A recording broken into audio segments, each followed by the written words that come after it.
What is going on, guys? We are live on TikTok. How is it going?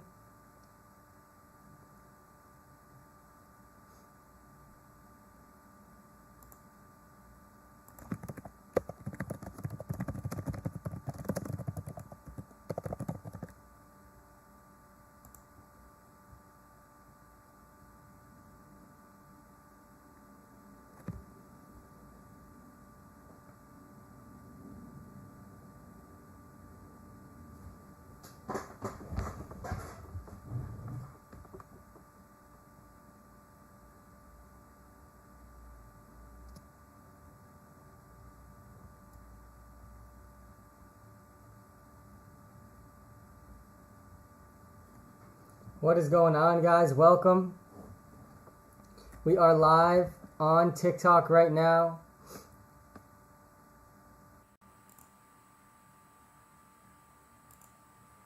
How's it going? We're going to be live for the next couple of hours talking some fantasy football. We're going to be talking dynasty fantasy football, best ball fantasy football. Can you hear me okay, Ben, on YouTube? Let me know. Let me know if you can see this draft as well. Look at if you're watching live on TikTok, guys, I had the second overall pick in this draft. Look at how insane of a start to this draft. I think this is my favorite start I've probably had. Hey Sam, what do you think about Hawkinson this year? I'm super high on him. Jack, I'm really high on him as well. I've done about 50 drafts so far this season already on Best Ball, on Underdog. And by the way, I'm going to do a live draft with all of you on this live stream in the next couple of hours if you're interested in that. But my tight end strategy has basically been I'm happy to take Travis Kelce in the first couple of rounds, in round one. I'm also happy to take Darren Waller. I'm happy to take Darren Waller in the second round. I'm happy to take Darren Waller in the second round. After Darren Waller. And it looks like I think this is where I want to be then. In the second round, guys, I'm taking Darren Waller. And George Kittle I'm into as well. But if I miss on those guys, Jack, I'm in on TJ Hawkinson. I'm in on TJ Hawkinson in like the 5th, 6th round. And this is looking beautiful, Ben. Because you can see my team on the right here that I've drafted so far. I missed a lot of picks because I was getting ready for the stream. You can see who's left. You can see that I'm on the clock. So I'm going to go ahead and take Devonta Smith. Guys, I am live on YouTube right now as well, doing a draft right now. And you can actually go to YouTube and see the draft that's going on live right now as well. I'm live on YouTube and TikTok. So feel free to stick around on TikTok or go check us out on YouTube. The link is in our TikTok bio. And I'm going to be going live on YouTube a lot more very soon. So I'm excited to do this live on TikTok and on YouTube. This is a best ball draft up on TikTok and on YouTube for me right now. But the one I'm showing on TikTok right now, Christian McCaffrey, why is he available with the second overall pick? Somebody tell me one reason that you should not take Christian McCaffrey first overall. Because it does not make sense. And I already can see it. I already know it's coming. We're going to see the article. It's coming. The article is coming. Who should you take first overall? Why you shouldn't take Christian McCaffrey with your first pick. Don't overthink the first pick. Don't write that article, please. Christian McCaffrey has the second best fantasy football season of all time under his belt, behind LaDainian Tomlinson. Couldn't even name another Lions wide receiver. Yeah, exactly. Where do you think Cooper will rank? I think Amari Cooper is, honestly, the entire Cowboys offense, guys, is being slept on. The Cowboys could lead the NFL in points. They, to me, are one of like 3 or 4 teams that could actually lead the NFL in points. They have the best 3 wide receivers in the league. The best 3 wide receivers in the league, and Zeke, and a healthy offensive line. Cade, live on YouTube. Guys, if you want to watch us live on YouTube right now, you can see a draft that I'm doing in real time right now on YouTube. That link is in our TikTok bio. And Kate on YouTube asked me, where do you value the Packers' weapons without Rodgers? Listen, if Rodgers is not there, if Aaron Rodgers is not in Green Bay, then they have no value. Literally none. Nothing. Zilch. Zero. There is no value for the entire team. None. Now I'm going to draft Damien Harris here for my fourth and final running back spot on this team I'm drafting now. Damien Harris has become one of my most drafted players, pretty surprisingly. But he's like the last starting running back you can draft in these leagues.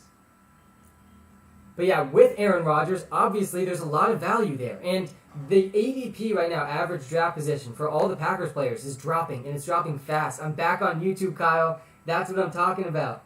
And you can see the drafts as I'm doing them now, too, which is why YouTube is great. I can't share my screen in live time on TikTok, which is disappointing. But I can on YouTube, and I'm live on YouTube and TikTok right now. So if you want to see a live draft I'm doing right now, you can check out my team so far. I got Kyler Murray, Zeke, Nick Chubb, J.K. Dobbins, Damian Harris. Devonta Smith is another guy that I'm drafting a lot of.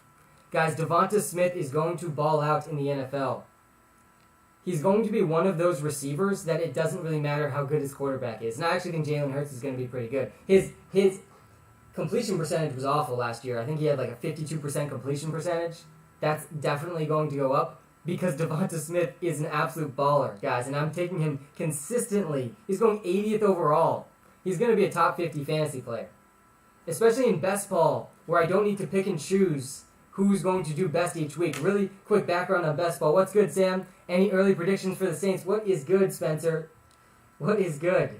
Also, I'm seeing your parents pretty soon, I think. That's exciting, Spencer. Good to see you, man. Yeah, I think the Saints are such an interesting conundrum, Spencer, because the New Orleans Saints, are they going to be starting Jameis Winston, or are they going to be starting Taysom Hill? Or are we going to see a lot of both of them? Because it really will dictate what that offense looks like.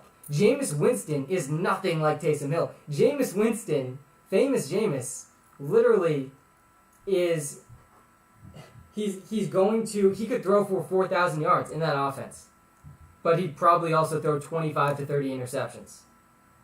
And he just doesn't... It's going to be so shocking for Saints fans to go from Drew Brees, arguably the most accurate quarterback in the history of the NFL, to Jameis Winston, arguably one of the least accurate but most IDGAF quarterbacks we've ever seen. It is going to be shattering. It's going to be shattering for Saints fans. I'm hoping to see Jameis Winston, though, because one of the players I'm drafting the most in fantasy football this year is Michael Thomas. And Alvin Kamara, both, we are rooting for Jameis Winston in fantasy football, guys. If you are in on Michael Thomas, if you are in on Alvin Kamara, you are rooting for Jameis Winston for the New Orleans Saints, 100%. And if Jameis Winston does get the starting job, by the way, I would put my money on Winston. I don't think Taysom Hill is going to work out for a full season. Even though the Saints seem adamant that he's the future of their quarterback. He's actually like 32 years old. He's older than you think, by the way. He's definitely older than Jameis.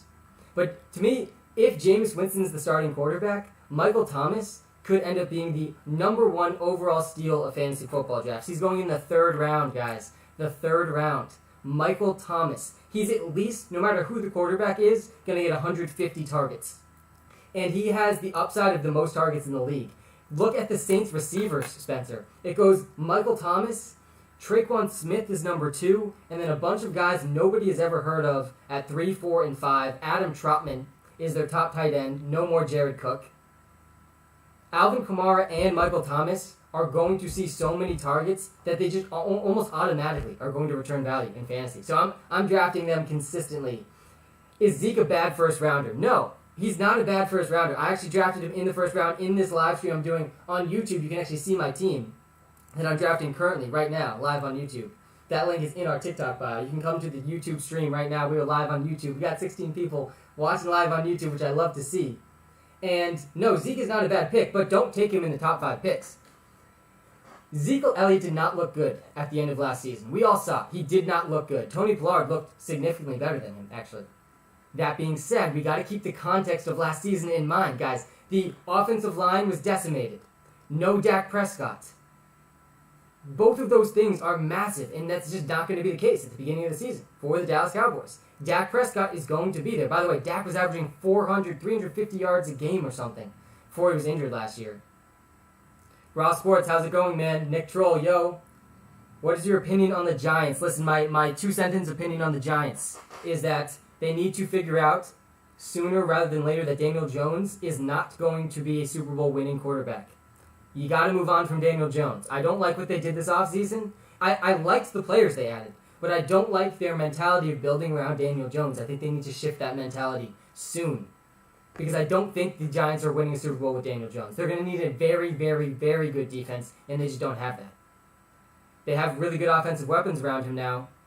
I still don't think it's going to be enough to really be an actual Super Bowl contender. Who is the best first pick to take? Listen, it's Christian McCaffrey. It is not close. It is not even close.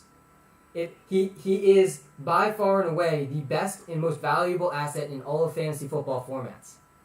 What's your opinion on Baker Mayfield? Yeah, listen, in fantasy football, I'm just not that interested. Just sub. Thanks, yeah. If you're watching live on YouTube, definitely hit that subscribe button. We're going to be live a ton moving forward. And we are going to be posting more consistent YouTube content as the summer goes along and as we get closer and closer to the NFL season. What pick did you take, Zeke? Listen, back to the Ezekiel Elliott. Thank you for getting me back on track. I had the 8th overall pick, and I took Ezekiel Elliott. That's where I'm starting to take Zeke. I would rather take Christian McCaffrey. I would definitely rather Dalvin Cook, Derrick Henry. I would definitely rather Saquon Barkley. I would also prefer Travis Kelce to Ezekiel Elliott. I could talk myself into Alvin Kamara over Ezekiel Elliott. We were just talking about the Saints. The Saints, Alvin Kamara and Michael Thomas, just based on target volume alone, if Jameis Winston can get the starting job, will easily return value in fantasy, especially in PPR formats. Then that's when after that, that's when I start thinking about Zeke, around the 8th overall pick. The 8th overall pick. Because again, the Dallas Cowboys could lead the team. They could lead the league in points. They are like one of 3 teams that are in contention with the Chiefs to lead the league in points. That's how talented their offense is. They have a very good offensive line. I have the 6th pick this year. What running backs do you like? Yeah, 6th overall pick. I just named them. I just named a bunch of them. And guys, we are live on YouTube right now. Come check out the YouTube stream. I'm sharing a live draft I'm doing right now on YouTube. In this draft, I had the 8th overall pick. I got Ezekiel Elliott and then Nick Chubb. Nick Chubb's going in the beginning of the 2nd round. Are you confident in Cam Akers? I might take him with a 13th pick. Yes, I am extremely confident in Cam Akers. I feel like I've been drafting Ezekiel Elliott over Cam Akers, but I feel that I'm more confident in Cam Akers. I feel better about my team when I have Cam Akers than when I do Ezekiel Elliott. Guys, Cam Akers in the playoffs and right before the playoffs was getting 30-plus carries a game. And he's in the same offense that we saw Todd Gurley just go absolutely bananas in. Like, he's in that Todd Gurley offense. A better one, in fact. Matthew Stafford over Jared Goff. He's a big upgrade. The whole Rams offense is just primed for breakout this year, and Cam Akers very much included. He's worth a first-round pick. He also doesn't have that much competition. Darrell Henderson is the only real competition. Malcolm Brown is gone. So I'm in on Cam Akers. I'm definitely in on Cam Akers. The touchdown upside is just so massive. I have the 8th pick in my draft. Would trading down to 10/11 to get Kelce be a good move? Yes. If you can trade down and get Kelce, always do it. I'm taking Travis Kelce at 7th overall this year, and I'm not thinking very much about it. And guys, if you want to watch live on YouTube, I'm live on YouTube right now. There's a few perks about going to the YouTube live. One, you can see a live draft that I'm doing literally right now, which you can't see on TikTok. This is just a screenshot of a past draft I did. And the chat is just a lot less spammy. It's like easier to get noticed in the chat, which I appreciate on the YouTube live stream, because we have moderators there too. What's your thoughts? But I will try to answer questions on both. What's your thoughts on James Robinson this upcoming season?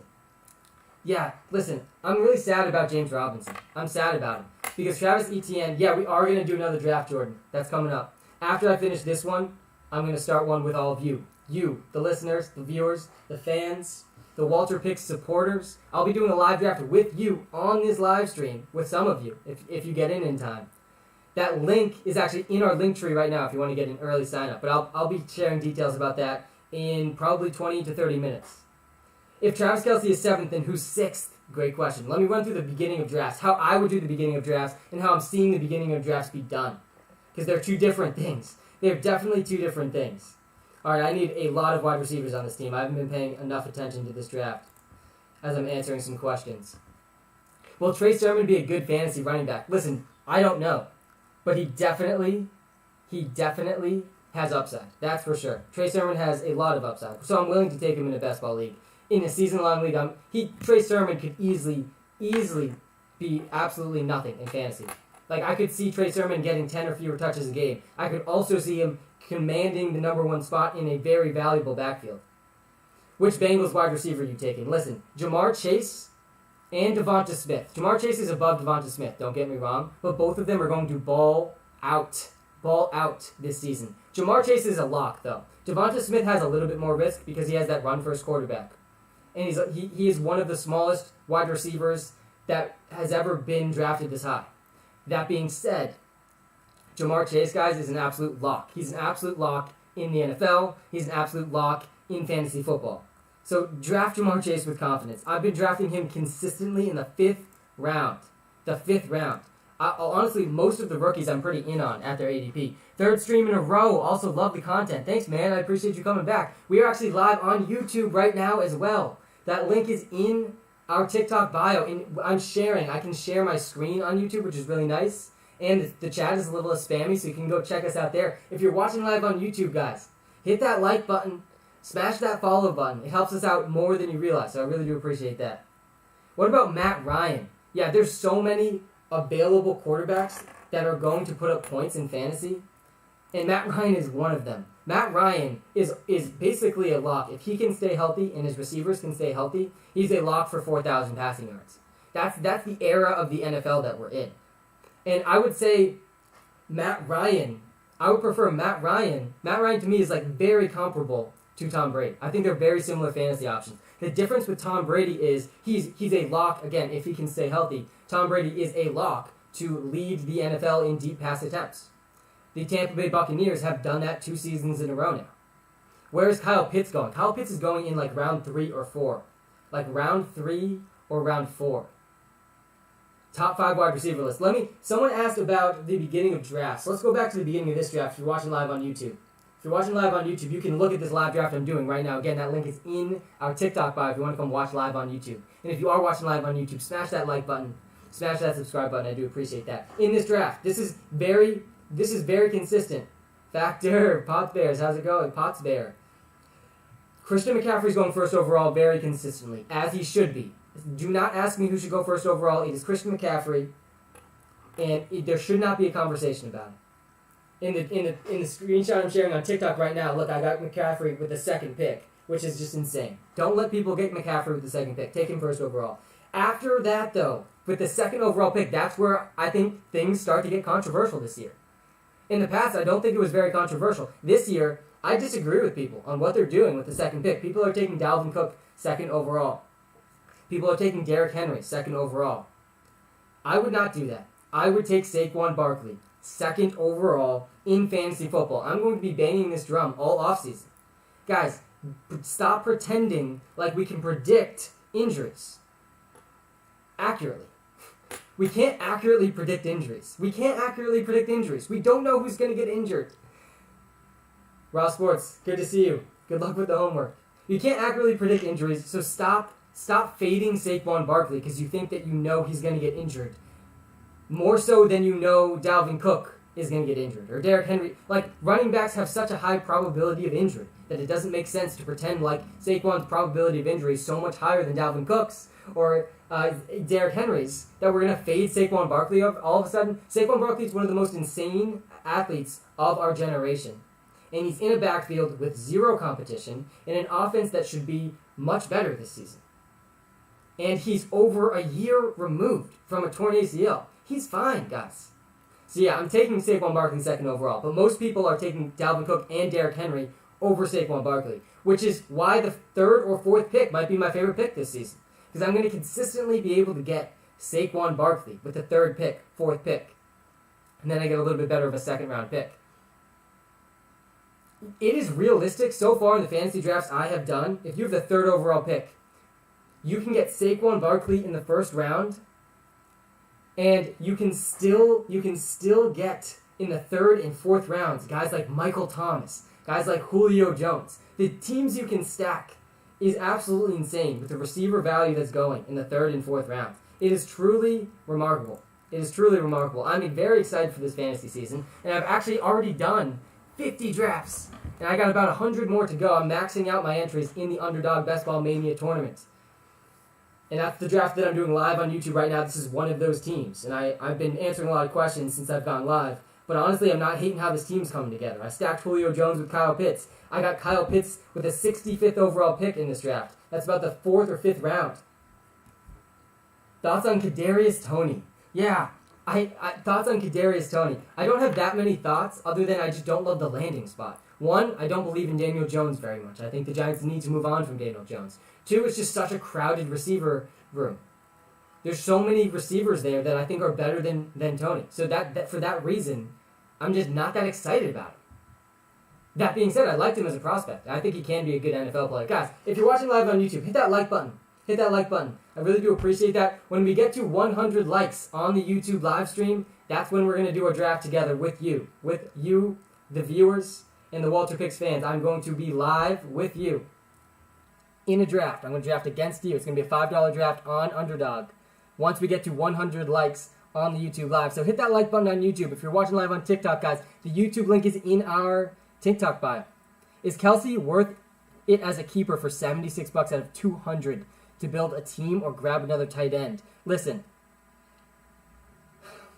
it depends. It depends. I need a little bit more information, but my short answer would be yes. He's almost definitely worth it. He's giving you a significant edge at a horrible position otherwise, right? He is the most positional advantageous player in fantasy football, period. That being said, I would rather Darren Waller, I think, at a slightly lower price. So if no one's keeping Darren Waller, maybe it's worth not doing that and then paying like $50 for Darren Waller. Because, guys, Darren Waller is my number 2 fantasy football tight end this season, ahead of George Kittle, ahead of Kyle Pitts. And the reason is he's just much safer. He's much safer than George Kittle. I'm trying to have Darren Waller be my most drafted tight end, and I'm willing to take him as early as late second round. Late second round, early third round, I'll take Darren Waller all day long. Darren Waller had at least 5 targets in every single game except for 1 last season. The only other tight end to do that, Travis Kelce.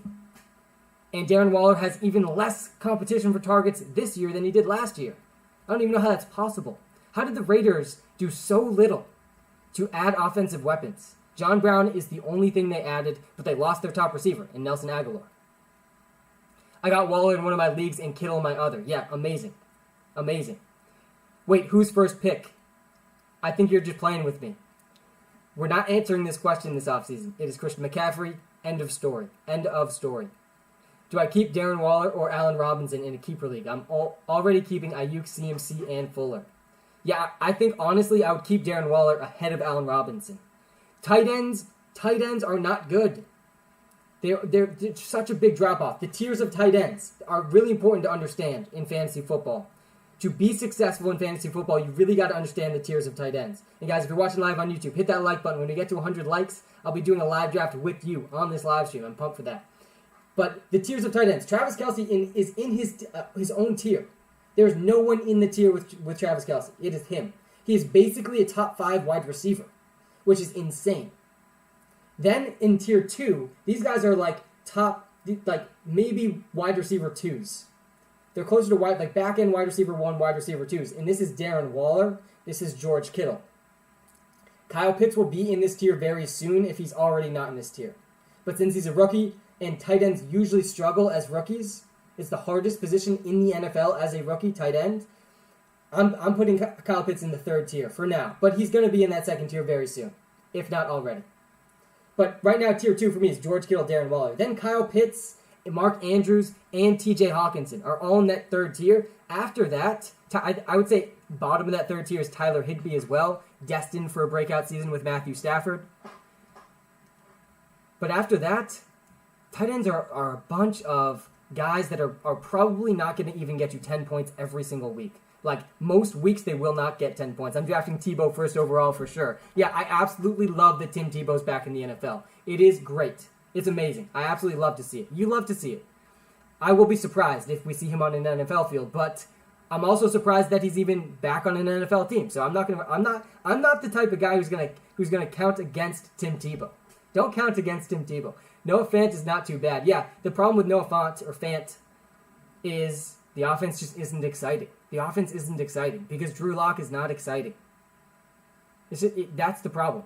And we also know that Cortland Sutton and Jerry Jeudy are the top two options there. And they feel like they want to be a run-first team. Stop trying to be a run-first team, Denver. This isn't a run-first league anymore. Go ask the Tampa Bay Buccaneers. Go ask the Kansas City Chiefs. Thoughts on Jalen Waddle? Yeah, I loved the pick. I loved the pick for the Miami Dolphins. I think it was the right pick for them. I think building around Tua was a fantastic idea. I think the tight end group is really deep this year. Luke, you got to back that up with something. Why is the tight end group deep?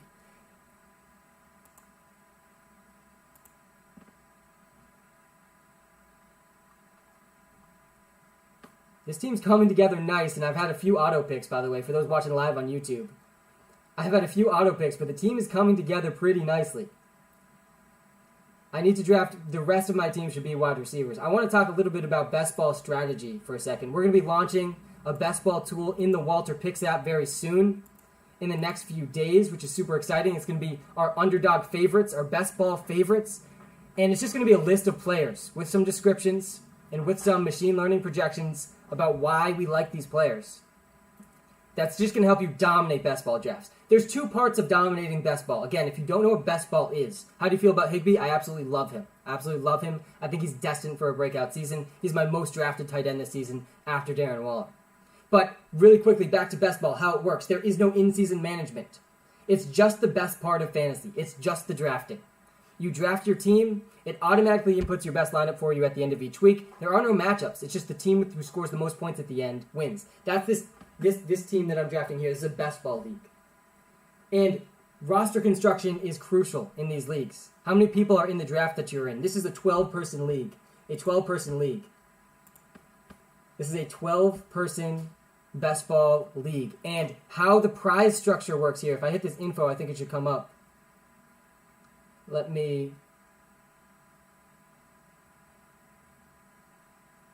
think my video's in the way. But first place in this tournament, this is a tournament-style league.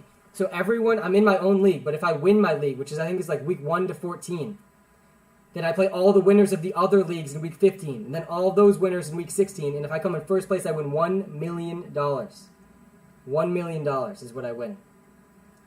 And that's what I'm going for. That's why I'm maxing out my entries. I'm going to do 150 entries, $25 a pop, investing about 3 to 4K into this tournament because I believe in my strategy. And we're going to test it out. I want to see if it's going to work. What is your name? My name is Walter. My name is not Walter. My name is Sam. It's a classic mistake. My name is Sam. I built an artificially intelligent algorithm. I named him Walter. He is what powers the WalterPicks app in the iOS App Store. If you haven't checked out the app yet, I've spent thousands of hours building this app. Check it out. It's going to help you dominate your fantasy football leagues. It's going to help you dominate daily fantasy. It's going to help you dominate on best ball. And it's going to help you dominate player prop picks as well. What tier did you put Dallas Goedert in? Yeah, Dallas Goedert, to me, I feel like he's in that Tyler Higbee tier. Like the bottom of tier 3. I think there's a lot of upside with Dallas Goedert. I do. I think there's upside there. No more Zach Ertz. Or at least it looks like no more Zach Ertz. It's not official yet, which is weird. That's weird. A weird thing with the Zach Ertz situation. There's no confirmation yet that Zach Ertz is no longer on the Eagles, but it seems like it's written in stone already. Irv Smith and Logan Thomas, to me, both of those guys probably are going to bust. They're probably both going to be busts. They both have a pretty good ceiling, at least. So if you miss on all the guys I've already mentioned, yeah, that's not terrible. But the problem with the Minnesota Vikings is they're a run-first team. They're very much a run-first team. And he's going to be at best the 3rd or 4th receiving option. So I just don't love that for Irv Smith. And that's why he's getting drafted so late. Got to get Sammy for week 1. Yeah, Sammy Watkins and Deshaun Jackson. You got to draft both those guys just for week 1. I've been drafting Deshaun Jackson consistently in these best ball leagues. Again, these are long drafts. This is the 17th round, so you see who's left here. There's really nobody. If you're watching live on YouTube, again, you can see this live stream right now, live on YouTube. Hit that like button if you're watching live on YouTube, by the way. We are at 20 likes. We're a 5th of the way there. Yo, charge your phone. Yeah, I know, I gotta charge my phone. Gesicki is another guy that, best case scenario, he's 3rd option in the offense. So I just don't love him. Tight ends, just like receivers, need volume to be good. Yeah, I absolutely love Terrace Marshall. I love Terrace Marshall. I've drafted him a lot. You can see I took him in this league. I took a bunch of rookies in this draft here. Devonta Smith, Elijah Moore, Terrace Marshall, and Amari Rodgers. Guys, Amari Rodgers, you're basically getting the last round of drafts right now in best ball. And if Aaron Rodgers does stay with the Packers, if he does, and I'm not sure he's going to. A couple weeks ago, I was very confident he wasn't. I'm not so sure anymore. I'm starting to think there's a 50-50 chance. I don't know. I'm just making this number up. I have no idea. Is Aaron Rodgers going to be on the Packers? But if he is, I'm happy to spend a last round pick on someone that can return actual value. Because behind Devonta Adams, guys, there's just not that much on the Packers. Amari Rodgers is in the ideal landing spot for a rookie wide receiver. If Aaron Rodgers is there. Will Courtland Sutton be a good fantasy receiver? Yeah, I think Courtland Sutton and Jerry Jeudy are both going to be boom-bust wide receiver twos. Top 5 wide receiver list. I've seen this in the comments a lot, Andrew. I'm sorry if I haven't gotten to this yet. Let's go through the top 5 wide receivers really quickly. Because in fantasy, there's 2 different lists, right? There's the actual most talented top 5 wide receivers in the NFL. And if you don't start that list without Devonta Adams, then I'm probably not going to take your list that seriously. I think Stephon Diggs, Devonta Adams are top 2 most talented players in the NFL, receivers in the NFL. But fantasy football is different than talent alone. Conch Picks, what's up, man? Nice to see you in here. We're live on YouTube and TikTok right now. And if you want to draft live with me, head to the YouTube live stream. There's actually a link in the YouTube live stream to come draft live with me. And I'm just going to share that draft on the YouTube live stream. But top 5 wide receivers, again, back to the fantasy football thing. Let's pretend Aaron Rodgers is not on the Green Bay Packers. Devonta Adams is then not a top 5 fantasy football wide receiver. Top 5 for me, I think the safest wide receiver in all of fantasy football is DeAndre Hopkins. DeAndre Hopkins has had 3 straight seasons with over 150 targets. And he's in a very pass-heavy offense, again. So, DeAndre Hopkins should be in the top 5. But number 1, it's Tyreek Hill. He's tethered to the best quarterback in the NFL. He has the most weekly upside of any single player in the position. So Tyreek Hill is the number 1 fantasy wide receiver if there's no Devonta Adams. Then it's DeAndre Hopkins. And then I think you can make the argument. And I'm going to go Jacoby Myers in this draft here over Sammy Watkins. I've drafted a lot of Jacoby Myers. The wide receiver depth chart is just very, very open for the Patriots. But at number 3, so we have Tyreek Hill. We have DeAndre Hopkins. We have Stephon Diggs. At number 4, I think that the argument opens up to A.J. Brown. I think you can make a good argument for A.J. Brown. If we look at the draft that I just did, A.J. Brown was the 4th overall pick at wide receiver before DeAndre Hopkins. And if Aaron Rodgers is not in Green Bay, I'm taking Calvin Ridley ahead of Devonta Adams. I want nothing to do with Devonta Adams without Aaron Rodgers. And this is no knock on Devonta Adams. I still think he's a top 2 talent wide receiver. But the Packers are going to be awful without Aaron Rodgers. And so I want nothing to do with Devonta Adams. I'd prefer Calvin Ridley over him with no Aaron Rodgers. And guys, if you're watching live on YouTube right now, hit that like button. If you're watching live on TikTok, come check out the YouTube live stream. I'm sharing a live draft right now. I'm sharing a live draft. I can share my screen on YouTube, and the comment section's a little less spammy. And once we get to 100 likes on the YouTube live stream, I'm going to be starting a live draft with you, anyone that wants to join. A live draft with you. I'm going to be live streaming that on YouTube where you can see my screen. Najee Harris is going to be a good fantasy football running back. I feel like Steelers fans took me the wrong way. After the draft, one of the things I was honestly most confident about is the Steelers making the wrong pick. They made the wrong pick. Listen, they made the wrong pick. Drafting a running back in the first round, it is one of those few things that is very clearly not a good decision in the NFL at this point in time. It is the least important part of offense in the NFL. Passing is far superior to running in terms of scoring points. And fixing the running game actually comes more from fixing the offensive line, which the Steelers need to do, and they did draft some offensive line. Damn, I got Saquon at 4. Yeah, that's exactly. Silence. This is why the 4th overall pick is probably YouTube voice quality is bad. Oh, I'm sorry about that. Yeah, I need to get my microphone back. I left my microphone at school because I'm teaching back in person now, which has been super exciting. I have roomies and zoomies. So I have to bring my microphone to school, and I left it there. So I'm sorry about the bad sound quality. There's bad sound quality on YouTube. How do you feel about Sutton on the Broncos? Yeah, I'm just not that. I think he's going to be a boom and bust along with Jerry Jeudy. Thoughts on Damian Harris? I do have thoughts on Damian Harris. Jaden, listen, I appreciate you being on TikTok and YouTube, Jaden. I appreciate you. Damian Harris, to me, is a guy that I don't have that much confidence in. But you always have to consider price. In fantasy football, price is everything. I want to show you my exposure here, by the way. See if I can pull this up on YouTube. This will show you the percentages of the players that I've drafted. I'm sharing this on YouTube Live right now. Come check this out. I've done 54 drafts so far in the Best Ball Mania tournament. And far and away, my most drafted player is Kareem Hunt. Because the floor is there. The floor is there for Kareem Hunt. The floor is just so obviously there. Right? He's going to be a running back 3 with Nick Chubb. He's going to get 10 to 15 touches a game. He's probably going to score 6 to 8 touchdowns throughout the season. And he's going to get some catches too. This is a half PPR format. So the floor is there. But the reason I'm drafting Kareem Hunt so much, and I'm getting him in the 5th or 6th round of these drafts, the reason I'm drafting Kareem Hunt so much in best ball, everything, especially this big tournament, right? I want the $1 million prize in this tournament. And Kareem Hunt's a top 5 fantasy football option if Nick Chubb gets hurt. He's top 5 fantasy football option. He's behind one of the best offensive lines in the NFL, a very run-first team. He's going to have really high touchdown probability every single week, and he's a good receiver. So the upside for Kareem Hunt is just astronomical. He's the perfect best ball pick. He's giving me a floor even in his worst-case scenario.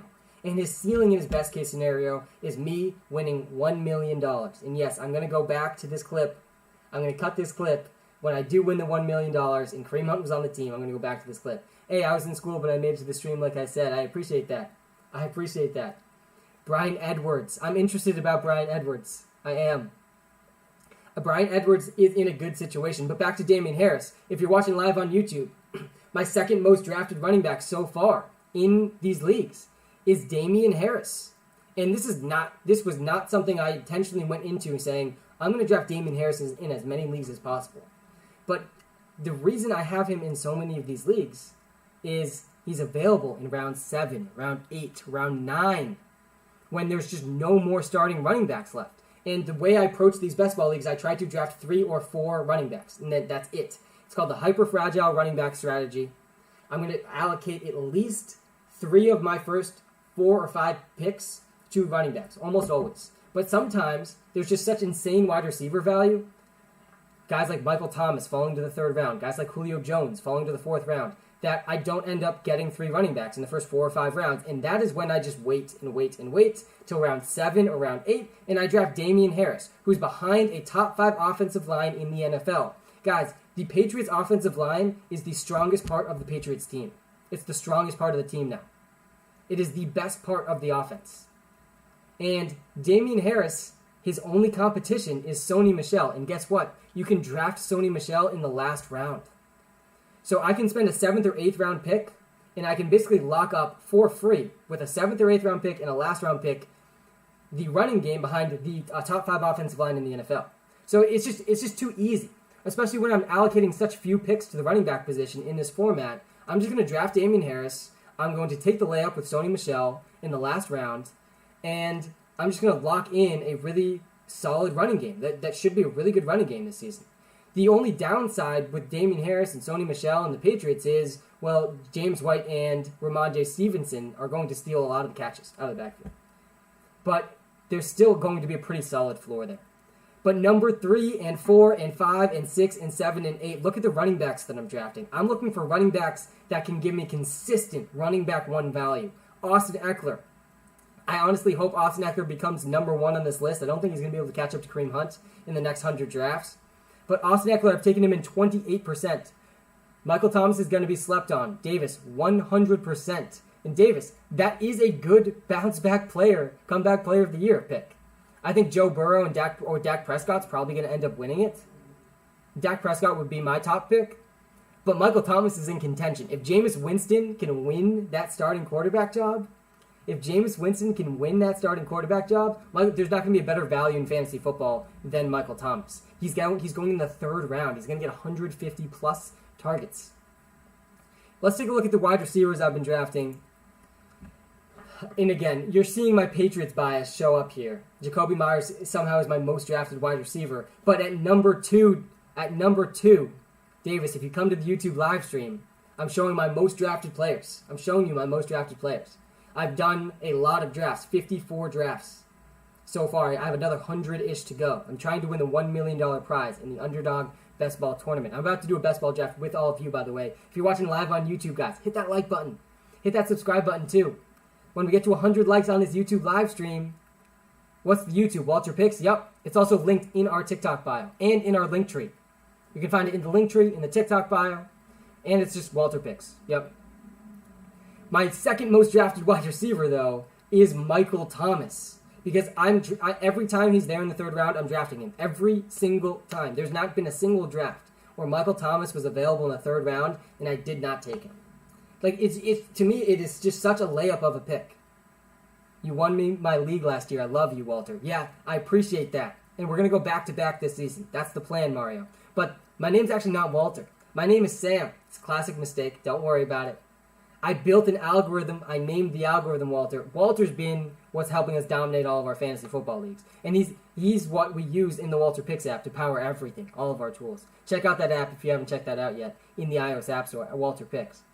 But Michael Thomas, guys, in the third round, it's just too much of a layup. There's just very, very little scenario where Michael Thomas doesn't see at least 150 targets. Worst case scenario for Michael Thomas, his floor. Taysom Hill is quarterback for the entire season, which seems unlikely to me, but this is his floor. Taysom Hill quarterback for the entire season. Michael Thomas only gets 140 targets, which is still top 10 in the NFL, and he finishes as a top 10 wide receiver. That's his floor. That's his floor. He has no competition. None. Traquan Smith is the number 2 receiver. Adam Trautman is the top tight end on that team. The number 2 receiver for the New Orleans Saints, if he stays healthy for the whole season, will be Alvin Kamara. So yeah, Michael Thomas is just too much of a layup. It's just too much of a layup. Another layup for me in these drafts has been Julio Jones in the 4th round. The thing, Michael Thomas and Julio Jones, people are trashing on them for different reasons. Dylan, what up? We're live on YouTube, Dylan. Check it out. I'm sharing my screen live on YouTube. I'm learning technology. It's exciting. We're going to be dominating the YouTube live streams this season.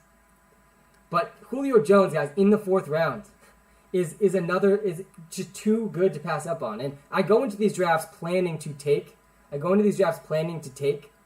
3 running backs in the first 4 or 5 rounds. Like, that's the plan. I go for the hyper-fragile roster construction where I'm only drafting 3 or 4 running backs, 2 to 3 quarterbacks, 2 to 3 tight ends, and the rest of my team is wide receivers.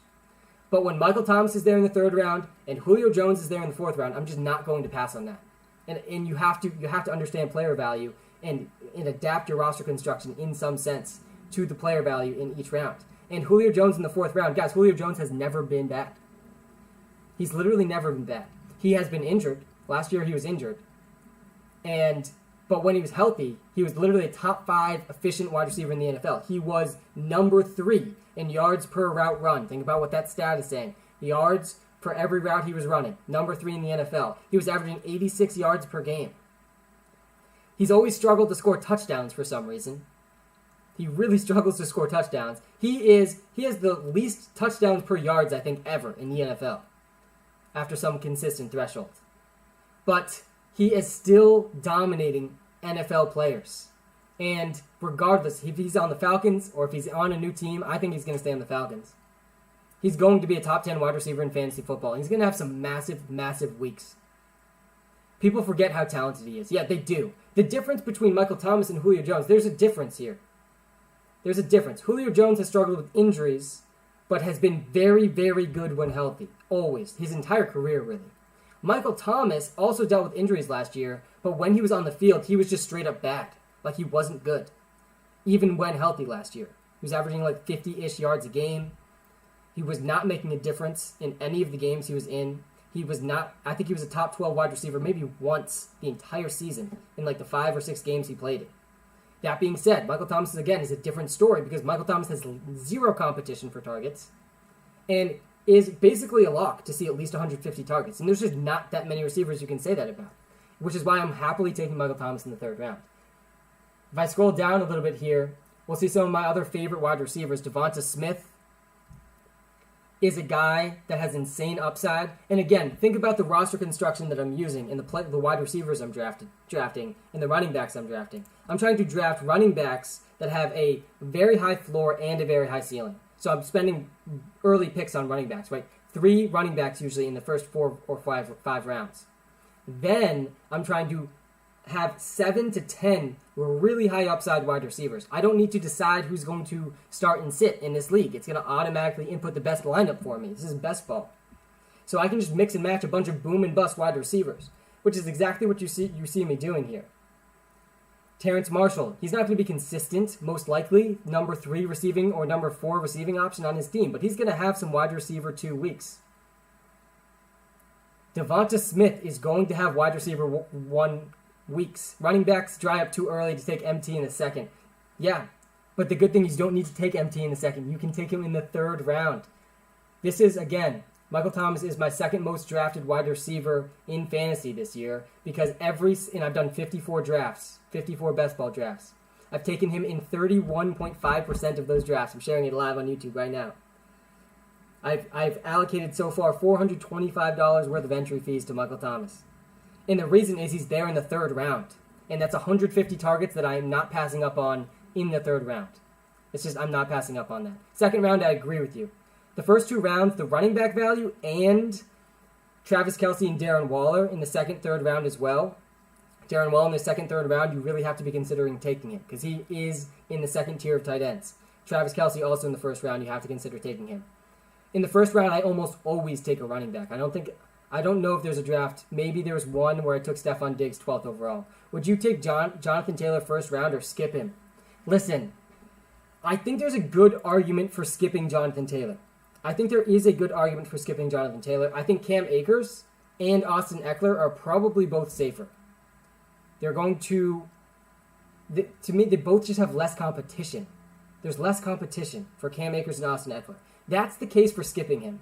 The case for not skipping Jonathan Taylor, though, is that he's going to win you your league. Because if the Indianapolis Colts do hand over the keys to Jonathan Taylor to be their 3-down running back, which, again, is not a lock. That's not a lock to happen. That's more of a lock for Cam Akers and more of a lock for Austin Eckler. But if it happens, Jonathan Taylor is going to finish as a top 3 running back in fantasy football. He's going to have multiple 150-plus yard games, multiple multi-touchdown games, and he's going to go absolutely bananas. Like, he's an insane running back. So that's what you're getting with Jonathan Taylor. There's risk and there's reward, but it's the 1st round, which is why I'm generally speaking leaning towards Cam Akers and I'm leaning towards Austin Eckler, who also have running back 1 upside, but their floor is I would be shocked if Cam Akers or Austin Eckler did not finish as a top 12 running back in fantasy football if they stay healthy the whole season.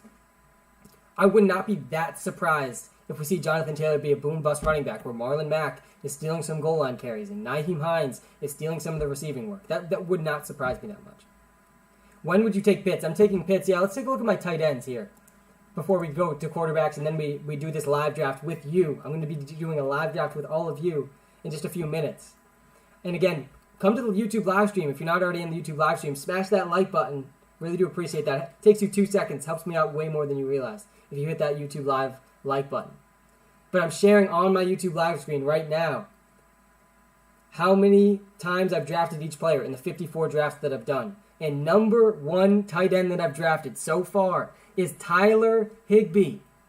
Guys, the breakout season for Tyler Higbee is unavoidable. It is inevitable. Tyler Higbee, no more Gerald Everett.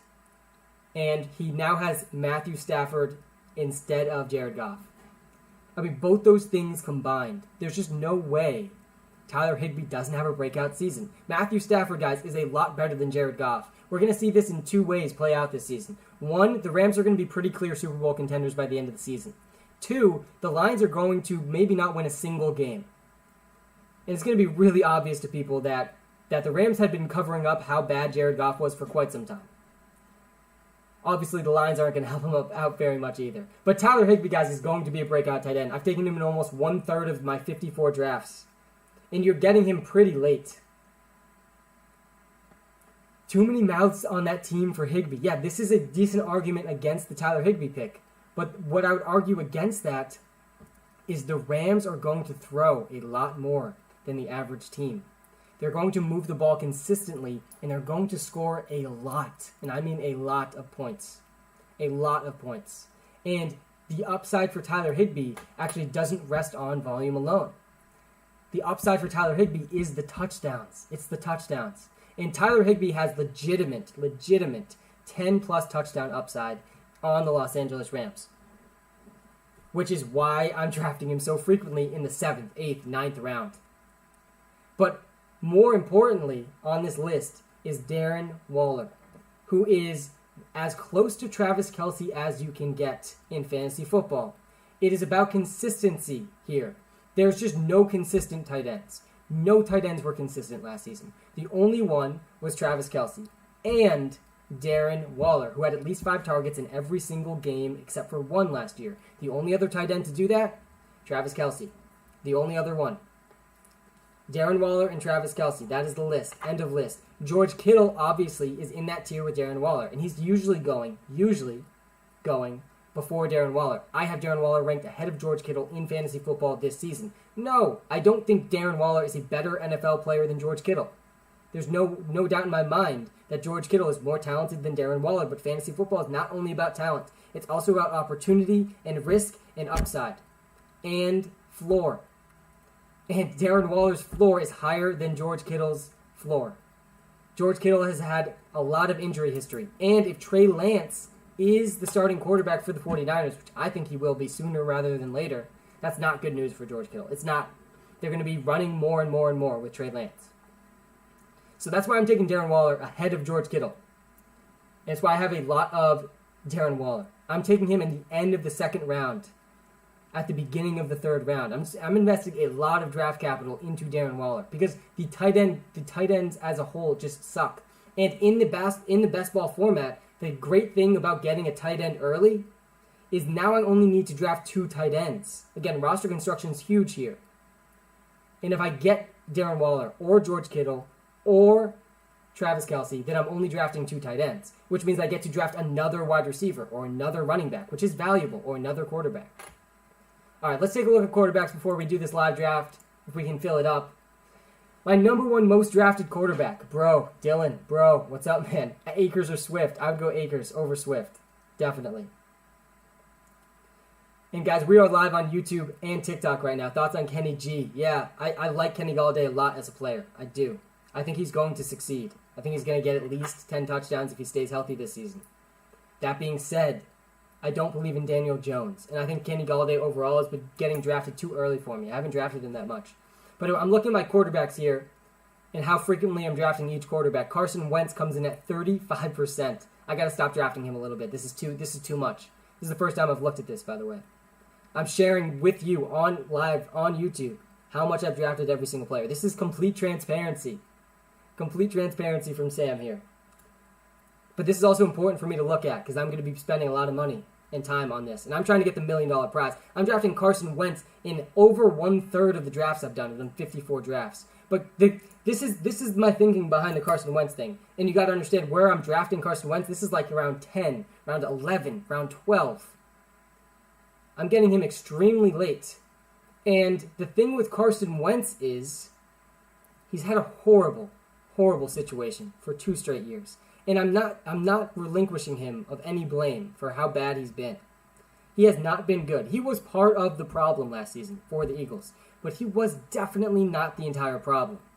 And the exact problems that the Eagles had last year, offensive line, absolutely no receivers, are going to be fixed for him this season. Top 5 offensive line, Michael Pittman, T.Y. Hilton. He has better weapons around him. Michael Pittman is better than, guys, the top receiver for Carson Wentz the last 2 seasons in a row, was Greg Ward. Greg Ward played quarterback in college. Carson Wentz, to this date, he's the only quarterback ever in the history of the NFL to throw for over 4,000 passing yards without a single receiver eclipsing 1,000 yards. Greg Ward, his top receiver, 2 straight seasons.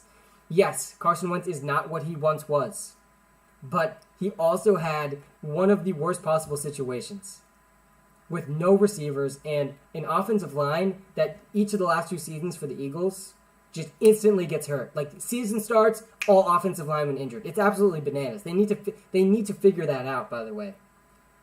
The Eagles need to stay healthy on the offensive line. They don't even have that bad of an offensive line. But it's literally week 3.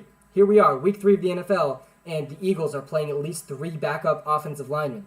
Like, it's just absolutely insane. Where are you drafting? I'm drafting on Underdog. The link is that you can get that link actually in our link tree on TikTok, right to the Underdog app. If you do sign up for the first time, use code Walter. We got a partnership with Underdog, which is super exciting. Use the code Walter if you do sign up on Underdog. It's a best ball format. All you do is the draft. It's just the best part of fantasy. I viewed these drafts, by the way, these are like my batting practice. This is my batting practice for the real thing come August. I'm getting as many reps as I can in so that when I do my high stakes drafts in August, which hopefully I'll be able to do some of them live on YouTube and TikTok. I'm in some high stakes leagues. I got way too much money risked on fantasy football. But I got to put my money where my mouth is because I give a lot of fantasy football advice. And this is my batting practice for that. Julio is low because he's going to miss time. Yeah, I don't think you know that Julio is going to miss time. You don't know that Julio is going to miss time. So don't pretend like you know that Julio Jones is going to miss time. All right, bruh, it's May. Yeah, listen, normalize fantasy football drafting in May. I draft earlier and earlier every season. Don't shame me for my fantasy football drafting. Should I take Calvin Ridley or Saquon as my keeper for PPR leagues? Definitely take Saquon Barkley. He's the 2nd overall pick in my mind this year. Most people are taking him 4th overall, but he's definitely more valuable than Calvin Ridley. 100% you need to take Saquon Barkley. All right, let's see if I can pull this up on YouTube.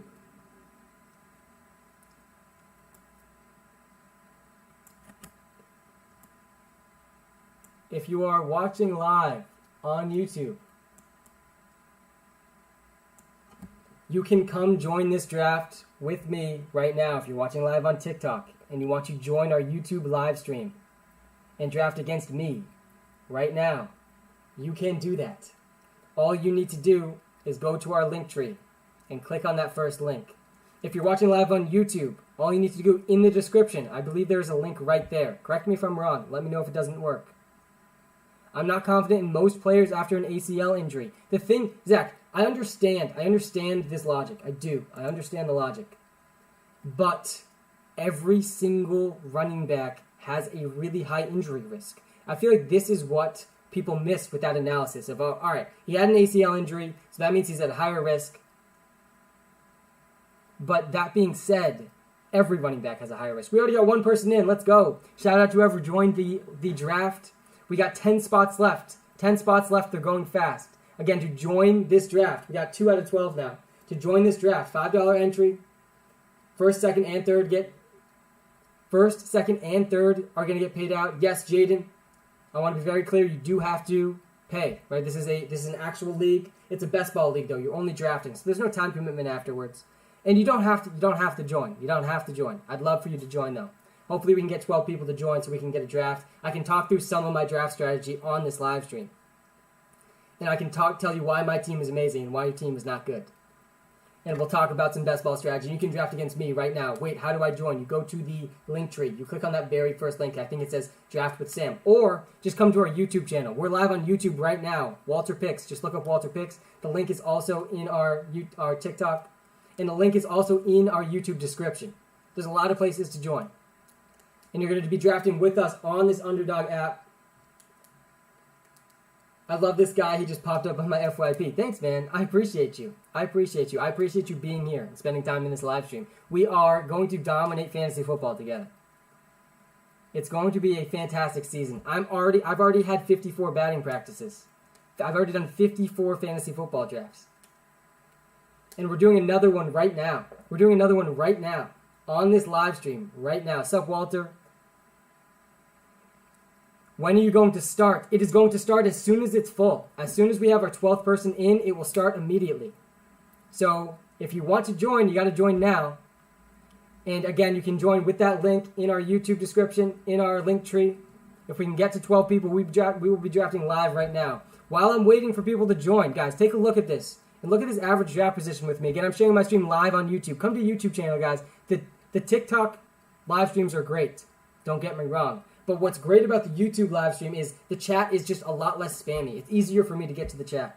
What is this? This is a best ball draft. It is a best ball draft. Oh, we got 9 spots left. We got only 9 spots left. 2 people are in.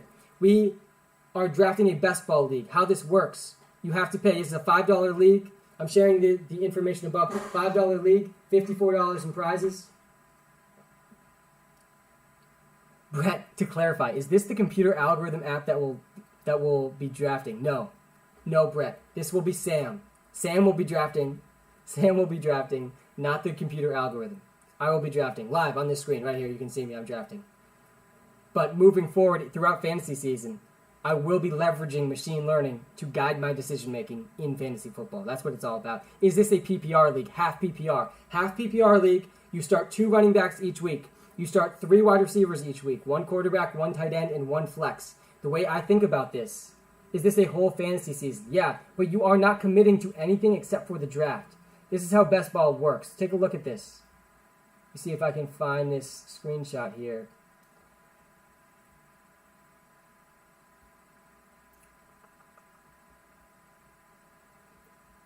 You only have to start 2 running backs each week, which is important. It's important to understand the roster construction constraints so that you know what you are drafting for. And I can't find the screenshot. But that is what this league is. The other part of best ball, it's basically the best part of fantasy football, and that's it. How do we join? We go to the Linktree link, or you come live on YouTube. The link is in the description on YouTube. Linktree in TikTok, or YouTube description on YouTube. The other piece of best ball, though, there's no matchups, there's no in-season management, there's no start-sit decisions, there's no adding, dropping, or trading.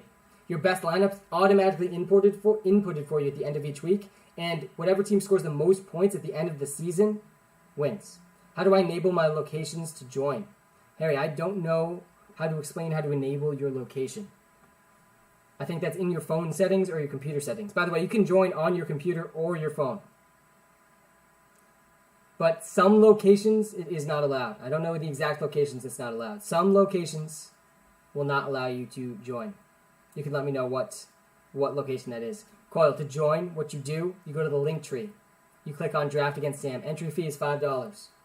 Top three places will get prizes at the end of the season. It ends at the end of the NFL season. Thoughts on Mike Davis? I think both might be sneaky good, Grant.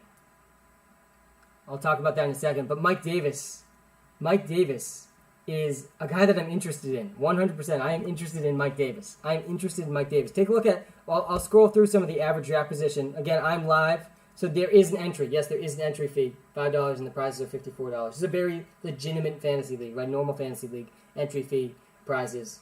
The platform Underdog will take, I think, 10%. Do you ever do free drafts? It's not letting me spend money. Yeah, Harry, we will do some free drafts, 100%. Why Underdog Fantasy and not another site? We have a partnership with Underdog Fantasy, and I am a big believer in their platform. I think it's one of the best drafting, best ball platforms. I'm just a big fan of best ball, which is why, Trent, they're my favorite best ball platform. When's the draft? Marty, it starts exactly when we fill up. So when we get 9 more people to join, it will start. We got 3 of us in right now.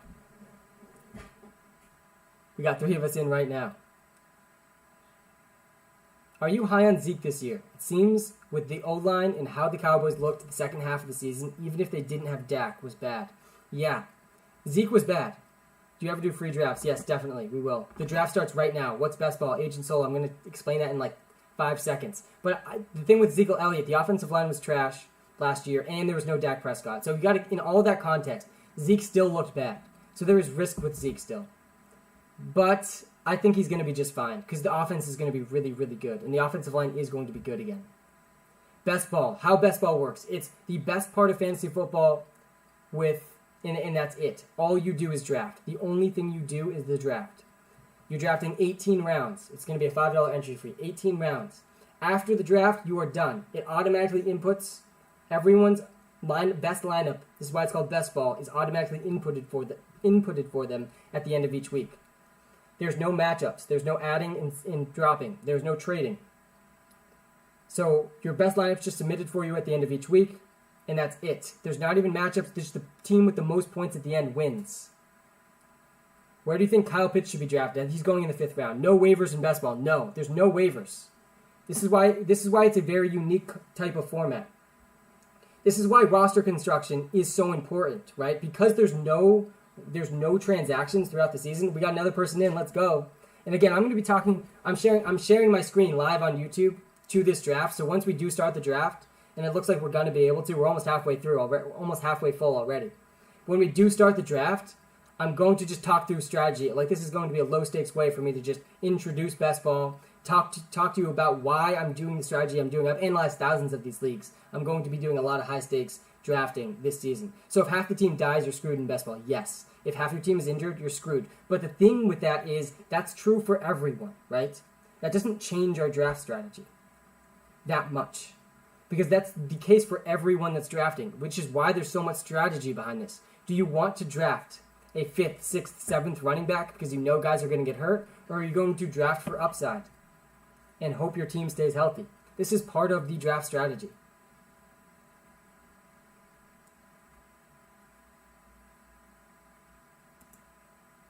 Brandon Coyle, I just joined. I do NFL draft work as a writer and on Twitter. Coyle at Coyle NFL if you're interested. At Coyle NFL. Thanks for the shout out, man.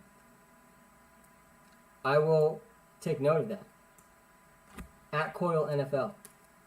How do I join the draft? To join the draft, come to our YouTube live stream where I'm going to be live streaming the draft and showing what's going on in the draft in live time. And we're on live YouTube, WalterPicks on YouTube. And the link is in our description on YouTube. It's also in our link tree, though, which is on our Twitter, our TikTok, and our Instagram. Where are you taking Gaskin / James Robinson? Yeah, listen, I'm not that interested. I'm not that interested in James Robinson. Travis Etienne. Teams tell you what they're thinking in the draft and in free agency. This is like the one time of year teams tell you what they're thinking. And it's pretty clear. Just subscribe. Thanks, man. I appreciate that. Yeah, hit that subscribe button, hit that like button if you're watching live on YouTube. We're going to be doing a lot of NFL fantasy football strategy, a lot of best ball strategy throughout the whole offseason. Very excited for this. But Myles Gaskin is a guy that I'm much more interested in than James Robinson. And Myles Gaskin is a player just like Mike Davis. I'd rather Mike Davis over Myles Gaskin because the offense is more exciting. But I would be happy to take Myles Gaskin in the 5th, 6th round of drafts, which is about where he's going. How do you feel about Amari Cooper? I think he could finish top 10 easily. Yeah, Grant, I like Amari Cooper a lot, specifically in best ball, because he had one of his most consistent seasons last year, and he didn't even have Dak Prescott. Dak Prescott is going to elevate that entire offense to another level this season. So yeah, I'm in on Amari Cooper. Again, if you want to draft live against me right now, on this YouTube live stream, on this TikTok live stream, head to the link in our YouTube live description. Head to the link in our link tree. What's Lockett's ADP in best ball? Let's take a look at some of the ADP here while we're waiting for anyone to join. We have, look at this, Michael Thomas, 30th overall is where he's being drafted, after Justin Jefferson, DK Metcalf, Keenan Allen. But if you look at some of the running backs he's being drafted after, he's going after DeAndre Swift, J.K. Dobbins. I mean, this value right here for Michael Thomas, to me there's a huge drop-off between Michael Thomas and Allen Robinson and Amari Cooper. And this is a end of a tier right here with Michael Thomas. I can't stop drafting him in the 3rd round. But you asked what was Lockett's ADP. Let's take a look. Tyler Lockett, he's going about 50th overall. It's not bad value. How to join? Come to our YouTube live stream, or that link is in the description in the YouTube live stream, or go to our link tree. The link is there as well. What do you think about Galladay? Yeah, he's going to be a boom and bust wide receiver too. Honestly, the whole Giants team is not going to be that trustworthy outside of Saquon Barkley, because I just don't have that much faith in Daniel Jones. Julio would be great as a steal, but I wouldn't reach for him too high in best ball, in my opinion. Yeah, listen, I agree. I'm taking him in the 4th round. He's pretty consistently there in the 4th round. And I'm happy to take him in the 4th round. Tyler Lockett and Jamar Chase, both two, also have insane upside. The value of these receivers here, this is like the 3rd and 4th rounds of drafts. Look at the receivers that are available in the 3rd and 4th rounds of drafts. This is why starting out 2 running backs is great. I think Allen Robinson's about to have the best quarterback he's ever had in the history of Allen Robinson's career. But look at Allen Robinson's career. I don't think you can give me a single wide receiver who's had a worse quarterback play than Allen Robinson. What's Robinson's ADP? Yeah, so Allen Robinson is going right after Michael Thomas, about 33, 33rd overall. So beginning of the 3rd round. Beginning of the 3rd round. What do you think of Josh Reynolds as a late round pick? Yeah, I've been doing that very consistently, actually. Very consistently. And guys, if you're watching live on YouTube and you want to join this draft, that's on my screen right now. $5 to join. Top 3 places will get paid out. I'll talk about best ball strategy live on this stream if we can fill this draft up. We got 8 spots left. Only 8 spots left. To join, you go to the link in the description on the YouTube. Can we see early running backs ADP? Yeah, let's take a look. Christian McCaffrey is the clear number 1. You're seeing my rankings here, by the way. Look at the ADP on the right. I have Saquon Barkley ahead of Dalvin Cook and ahead of Derrick Henry. ADP suggests that Derrick Henry's after Saquon Barkley, but honestly, in the drafts that I've done, I feel like Derrick Henry's being picked before Saquon Barkley pretty frequently. Aaron Jones, look where Aaron Jones is on my rankings list. His ADP is 11.9. People are still taking him in the 1st round. I can't get behind it. I cannot get behind that. Because we know A.J. Dillon's still going to be involved. Like, the Packers have always split running back reps, even with Jamal Williams. So we know that A.J. Dillon, to me, is going to get at least 40%. He's going to get 40% of the work, 35 to 40% of the running attempts. Aaron Jones will be a good fantasy football asset, though, if Aaron Rodgers is there. If he's not, he's going to be awful, along with the entire team. So if you want to bet on Aaron Rodgers being on the Green Bay Packers, take Aaron Jones confidently in the back end of the 1st round, beginning of the 2nd round. But I'm just not that confident. What about Aaron Jones getting paid like $50 million though? Yeah, listen, Aaron Jones is extremely talented, and with Aaron Rodgers, he has top 5 weekly upside. And yeah, they definitely will use him. They 100% will use him. The volume should be there. We got another person in the draft. Only 7 spots left. Let's go. The problem with Aaron Jones is, in the whole Packers offense, is without Aaron Rodgers, they're going to struggle to score points. They're just going to struggle to score points. Where should Joe Mixon be taken? Yeah, take a look at Joe Mixon. Joe Mixon, to me, I think I've been talking myself into Najee Harris and Joe Mixon being in like the exact same tier. Because both of these guys, realistically, are going to be on the field a ton for their teams. The difference is I'm actually a little bit more confident in the Bengals offense, but I'm more confident in the Steelers offensive line. So from a floor perspective, I feel like Najee Harris has a very safe floor. Guys, Najee Harris to me is one of 6 running backs that has a legitimate chance at 300 carries. The 6 running backs that have a legitimate chance at 300 plus carries: Christian McCaffrey, Saquon Barkley, Dalvin Cook, Derrick Henry, Ezekiel Elliott, and Najee Harris. Those are the running backs. Maybe Cam Akers, maybe. He was getting like 30 carries a game, so maybe we include him in that list too. I think that's it. 7 running backs.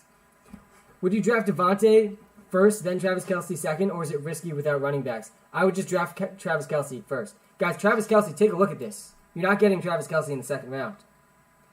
He's literally going 7th overall. He's going 7th overall. You're seeing the top running backs go: Christian McCaffrey, Saquon Barkley, Dalvin Cook, Derrick Henry, Alvin Kamara, and then you're seeing Travis Kelce. So you really can't wait to draft Travis Kelce this season. He's going in the top 7 picks. If Julio leaves, what's the impact on Ryan Pitts and Ridley? Yeah, listen, I'd be surprised if Julio Jones leaves. But if he does, and it seems like there is a chance that he does, there's definitely been a lot of rumblings about that this offseason. If he does leave, then Calvin Ridley is a very clear, he's already a clear wide receiver 1, but he's even safer. Kyle Pitts is going to he's going to go up draft boards as well. And Matt Ryan's going to fall a little bit, as he should, without Julio Jones. I don't think they're going to trade him, though. I don't think they're going to trade him. And I'm probably still going to like Julio Jones wherever he goes, because I think he's going to ball out this season. I think he's going to ball out. Guys, we have 7 spots left. If you want to draft live against me right now, if you think you can beat me in a draft, you can't. But if you think you can. No, if you want to watch this live draft right now on YouTube, on this YouTube live stream, and join with me, the link is in the YouTube live description. The link is in it is in the Linktree description. And I'm sharing the live draft with everyone on YouTube. And I'm going to talk through some of the strategy of best ball drafts as we go through this. Why have you been drafting Wentz instead of Darnold? I would feel more confident in Darnold than Wentz. Yeah, I think that both of them have a pretty good case of being bounce-back players. The difference between Darnold and Wentz for me, though, we've seen Carson Wentz throw for 4,000 yards with nothing. We've never seen Sam Darnold do that. When does the draft start? Ethan, the draft will start as soon as this draft fills up, and it will take about 45 minutes. Like 45 minutes to 50 minutes. That's how long it's going to be. It's a 30-second timer. It goes very fast. But we need all 12 to join. Then it will start immediately. So hopefully it'll start by 6 o'clock. That's the goal, to start by 6 o'clock. We need 7 more people in the next 15 minutes. So if you want to join. It's $5 to join. First, second, and third will get paid out. Take a look at this if you're watching live on YouTube. Some of the scoring here. If you take a look at the scoring, half PPR, rushing TDs, and receiving TDs are a little bit more than passing touchdowns, which is important to note. But take a look at the roster construction. You only need to start one quarterback each week. You only need to start one quarterback and one tight end each week. You only need to start 2 running backs, but you can start as much as 4 wide receivers. This is the way I think about it. You only need to start 2 running backs, but you can start as many as 4 wide receivers. This is why I only draft 3 to 4 running backs, but high volume running backs. And then I load up on wide receivers. I make up for my lack of wide receiver talent on my team with depth, with a lot of wide receivers. I just mix and match 7 to 10 wide receivers that are all boom and bust because I don't have to guess when they're going to be good. My best lineup's automatically inputted for me. This is best ball format. Would you prefer Swift or Akers next year? Definitely Akers. What are your thoughts on Jared Goff's brother, Jack Goff, as the football team's number 2 option? I think that is very exciting. I don't have that many thoughts on him, to be honest. This is a really good question. I hope I have more thoughts on Jack Goff soon. But I honestly, you're stumping me a little bit with Jack Goff. Kelsey or Kittle? It's Kelsey. It's definitely Kelsey. 100% it's Kelsey. I'm sorry, YouTube. When I tap on the TikTok live stream, I'm putting my finger right over the camera. Diggs or Akers in the second? Yeah, I would go Cam Akers. I've been going Cam Akers over Stephon Diggs in the second round because there's just not that many running backs. And again, Cam Akers is a guy that was seeing 30-plus carries a game.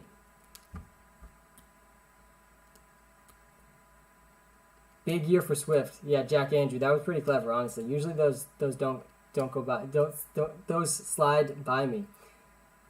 Big year for Swift. Yeah, that one was clever, honestly. It was clever. Chubb or Eckler, late first round. I would lean towards Austin Eckler. I've been leaning towards Austin Eckler. Do not sleep on Swift. I'm honestly sleeping on Swift. I feel like I'm sleeping on Swift with how high he's getting drafted. Again, if you want to join this draft with me right now on this YouTube live stream, go to that link in the description. Hit that like button too. If you want more people to join this draft so we can get this live draft started, even if you're not going to join, hit this like button on the YouTube live stream, and that will get this live to more people. And we can get this live draft going, and I can talk through this draft strategy live on this live stream. If we cannot fill this up in the next 12 minutes, then I'm going to do a draft in the Best Ball Mania live on this live stream so you can see me draft live. But I want to draft with you, so if we can get it done, we can then let's try to do it. We need 7 more people in the next 12 minutes. We can do this. What are your late round sleepers? Oh, I got a lot of them. Can we hear your 6 to 10 running backs? Yeah, so if we go through the running back list really quickly. Christian McCaffrey's clear number 1. Saquon number 2. Dalvin number 3. Derrick Henry's number 4. And number 5, I agree that it's Alvin Kamara. At number 6, I think I'm going to end up leaning Jonathan Taylor. But I think you can definitely make the argument for Ezekiel Elliott above Jonathan Taylor. Again, the ceiling for Jonathan Taylor is you win your league. That's the ceiling. That's the ceiling. But I do think that Ezekiel Elliott has the safer floor. He does have a safer floor. So that's why I like Ezekiel Elliott a little bit more than Jonathan Taylor. But I think that I'm going to end up ranking Jonathan Taylor ahead of him. Then I would go Ezekiel Elliott, then Cam Akers. I would then take Austin Eckler ahead of Nick Chubb. Guys, Austin Eckler is basically Alvin Kamara but people just don't view him as Alvin Kamara. He is a top 3 efficient wide receiver for 3 consecutive seasons. He has an amazing offensive line now, and he has no competition. And he might end up being the number 2 receiver on the team. It's Keenan Allen. They lost Hunter Henry. They replaced him with Jared Cook. Mike Williams is there. But Austin Eckler is one of their best receiving weapons. So Austin Eckler is just extremely safe, especially in a half PPR or PPR format. Then I would go Nick Chubb. I don't even know what I'm at now. I think that's around 10. Again, this all depends on, is Aaron Rodgers going to be in Green Bay or not? Because if Aaron Rodgers is in Green Bay, then Aaron Jones probably already cracked this list. But I'm operating under the impression that Aaron Rodgers is not going to be in Green Bay, because I'm just not willing to take that risk in the first round. Yeah, Stevie, I agree with you. Where do you rank Antonio Gibson? Yeah, listen, Antonio Gibson is in...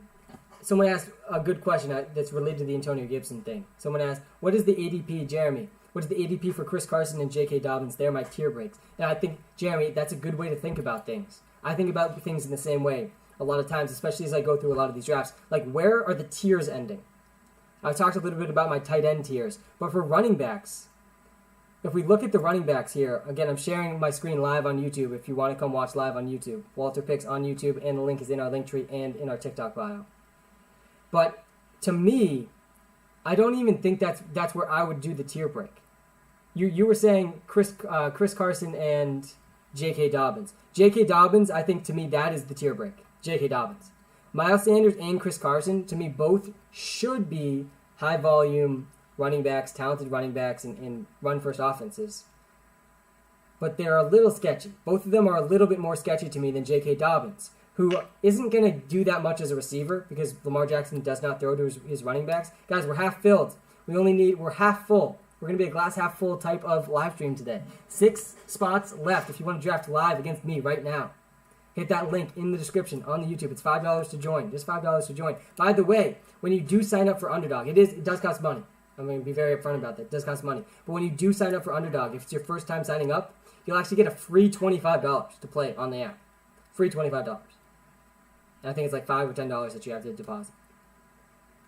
Let's go, Mason. That's what I'm talking about. If we can get 6 more people in this draft, we will get drafting in the next 8 minutes. Jeremy, do I think there's a shot JK makes it back to round 3, pick 9? There's a shot. Jeremy, that's like right around where he's going to get picked. Usually he's getting picked in the middle of the 3rd round. But to me, that's the tier break, which is why it's so hard. It's so hard to get 3 good running backs on your team. So it's worth thinking about it that way, Jeremy. And it's also, that is exactly why it might be worth extending your tier a little bit to Miles Sanders and to Chris Carson, who are probably going to be there, Jeremy, at round 3, pick 9. But the problem is, who else is going to be there? It's going to be Michael Thomas. And it's just so hard to pass up on Michael Thomas at that pick. Take a look at this. He's below J.K. Dobbins.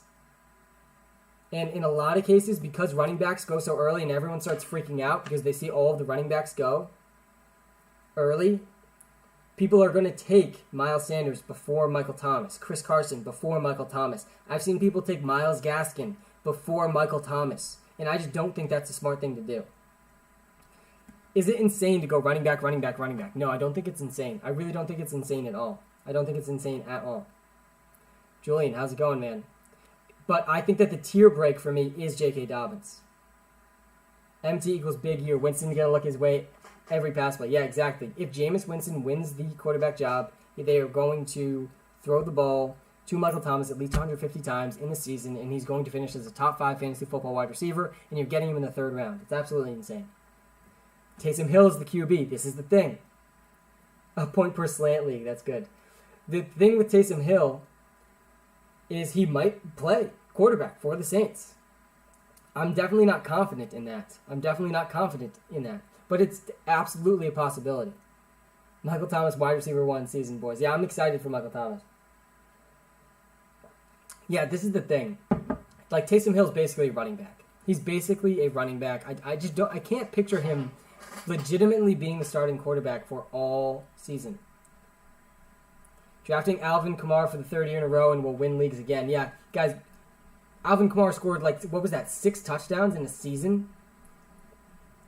Well, I'm going to start a draft right now on the YouTube live stream, but I'm not going to cancel this draft with all of you yet, because I want to give us a little bit more time if we can fill it up. We need 6 more people to join. You still can join. I know I'm not sharing it live on the YouTube live right now, but you can join with the link in our YouTube live stream. You can draft against me right now. We're already half full. It's actually 6 out of 12 now.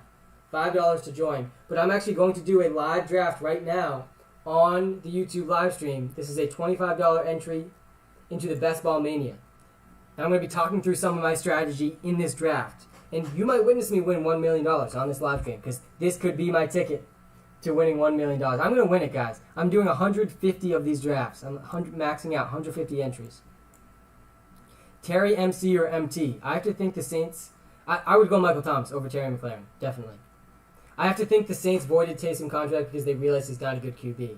Yet, listen, they think he is a good QB. Like, the Saints have seemed pretty adamant that Taysom Hill's like the future after Drew Brees, but I just don't see it. And guys, it's going to be a shocking season for Saints fans.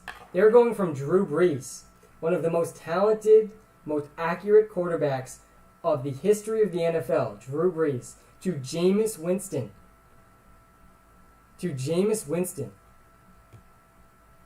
One of the least accurate quarterbacks in the history of the NFL. Led the league in interceptions the one season that he started the whole year. 40 interceptions.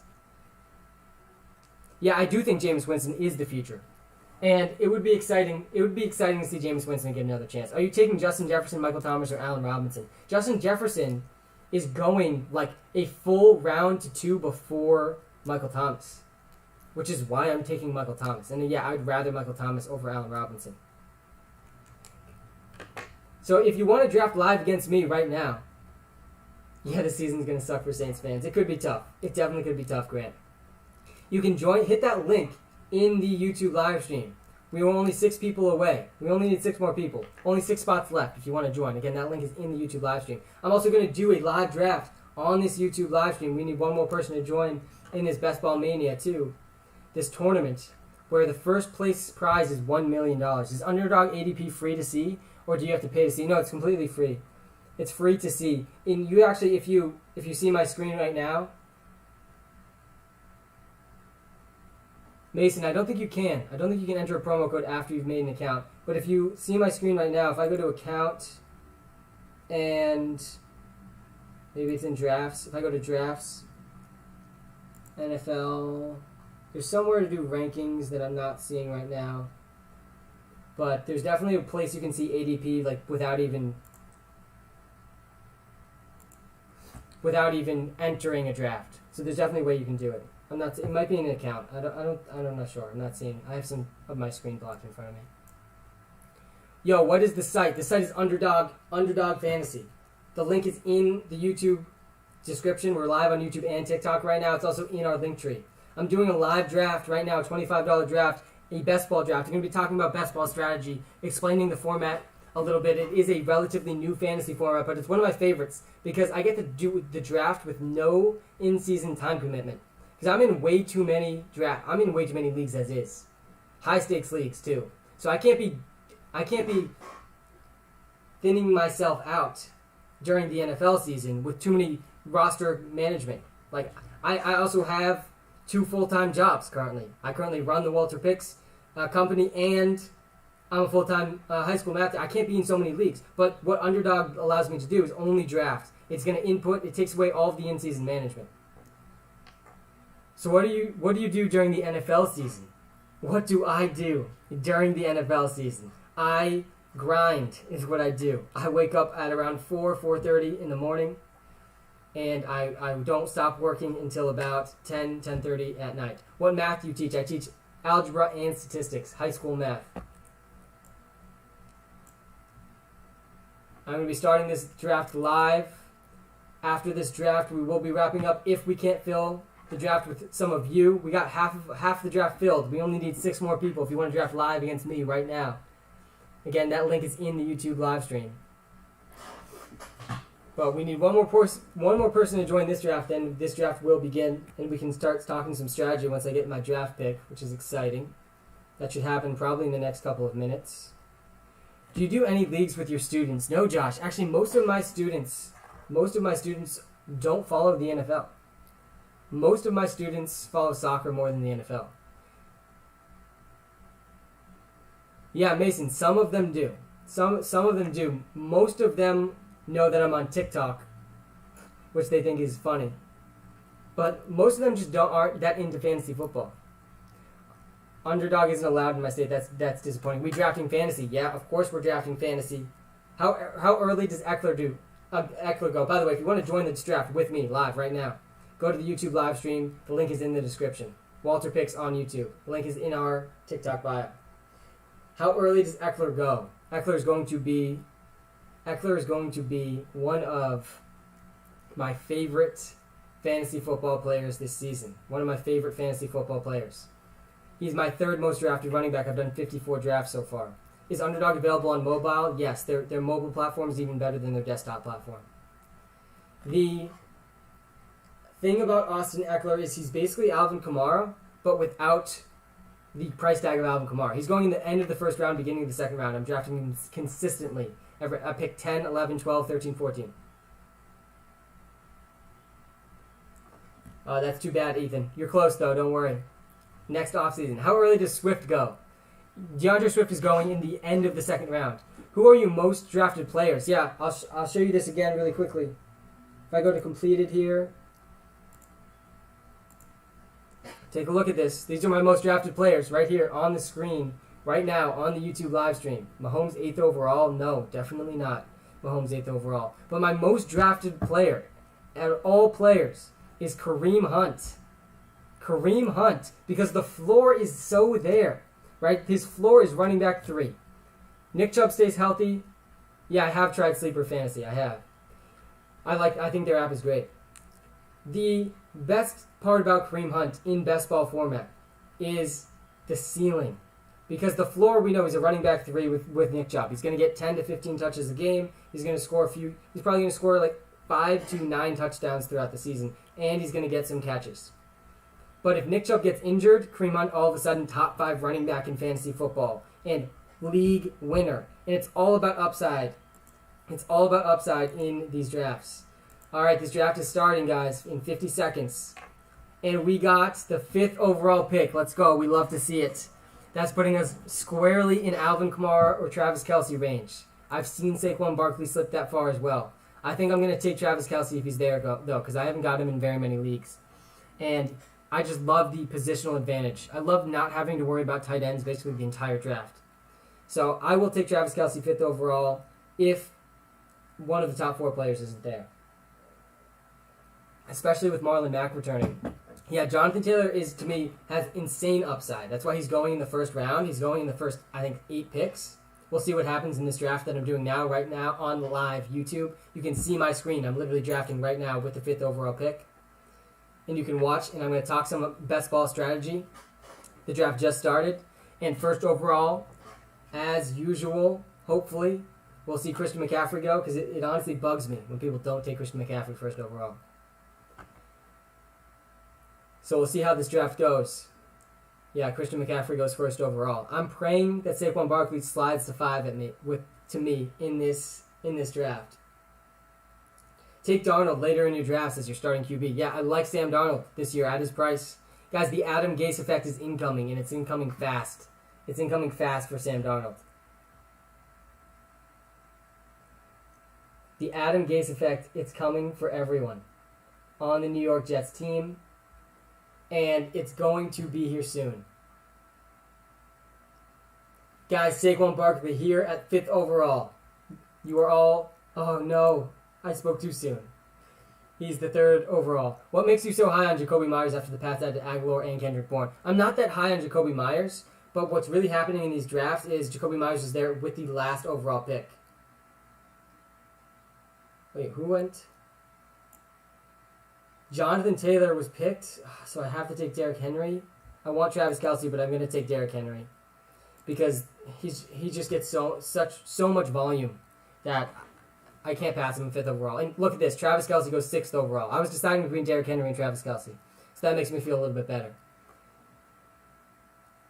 But I do think that Jacoby Myers and Kendrick Bourne, they're both available in round 17 and round 18. So in a lot of drafts, I've just been taking both of them because I know one of them is going to end up being the slot receiver for the Patriots, which has been a pretty valuable position to be playing for the Pats over the last 10 years, outside of last year. And I also think Mac Jones has a chance to start early for the Patriots.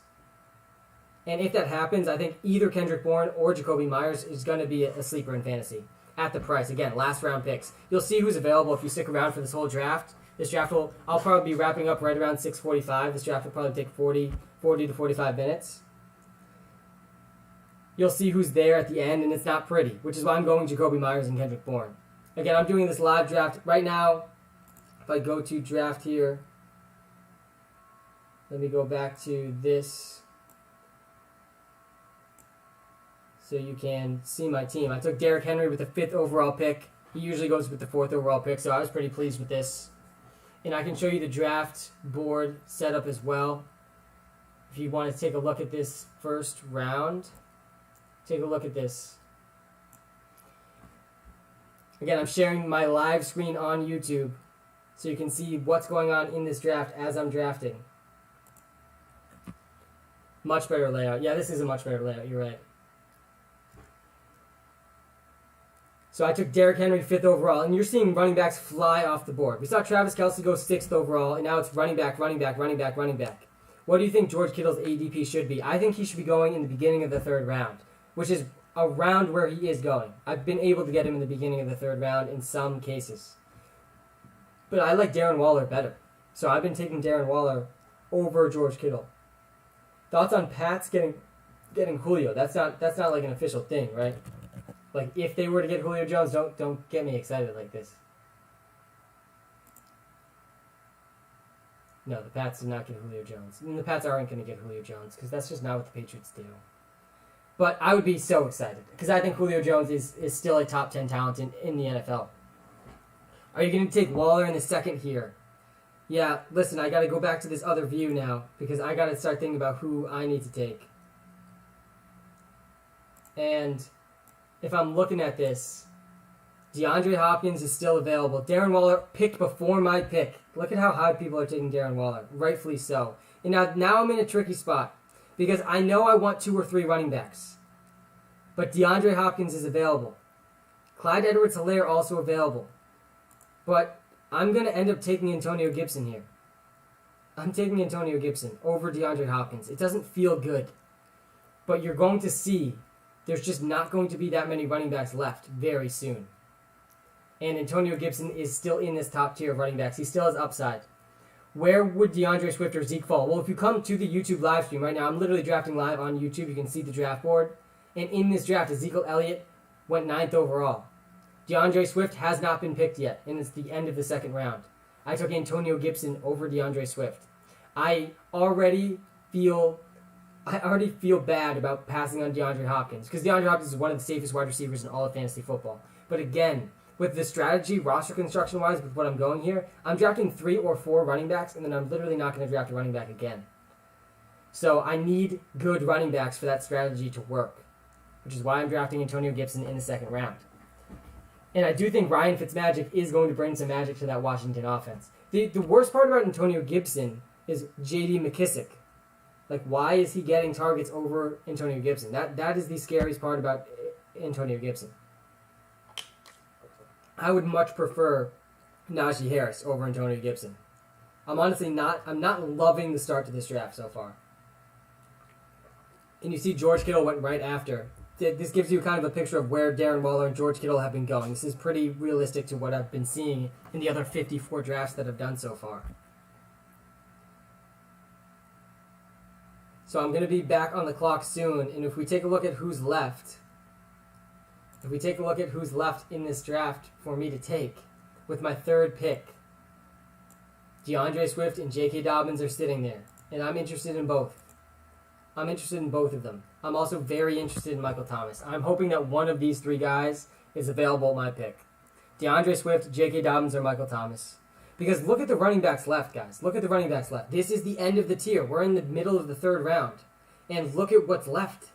After DeAndre Swift and J.K. Dobbins, and maybe you could argue Miles Sanders and Chris Carson are in that tier, now you're getting into like really murky territory of guys that I'm just not that confident in. I like Mike Davis and Kareem Hunt, who I will look at in the fourth round if I do end up taking Michael Thomas here.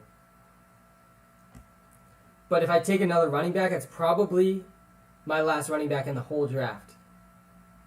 Keenan Allen gets picked, so I'm going to get one of my guys. YouTube chat, what do we think? Are we thinking Michael Thomas, J.K. Dobbins, or DeAndre Swift with this pick?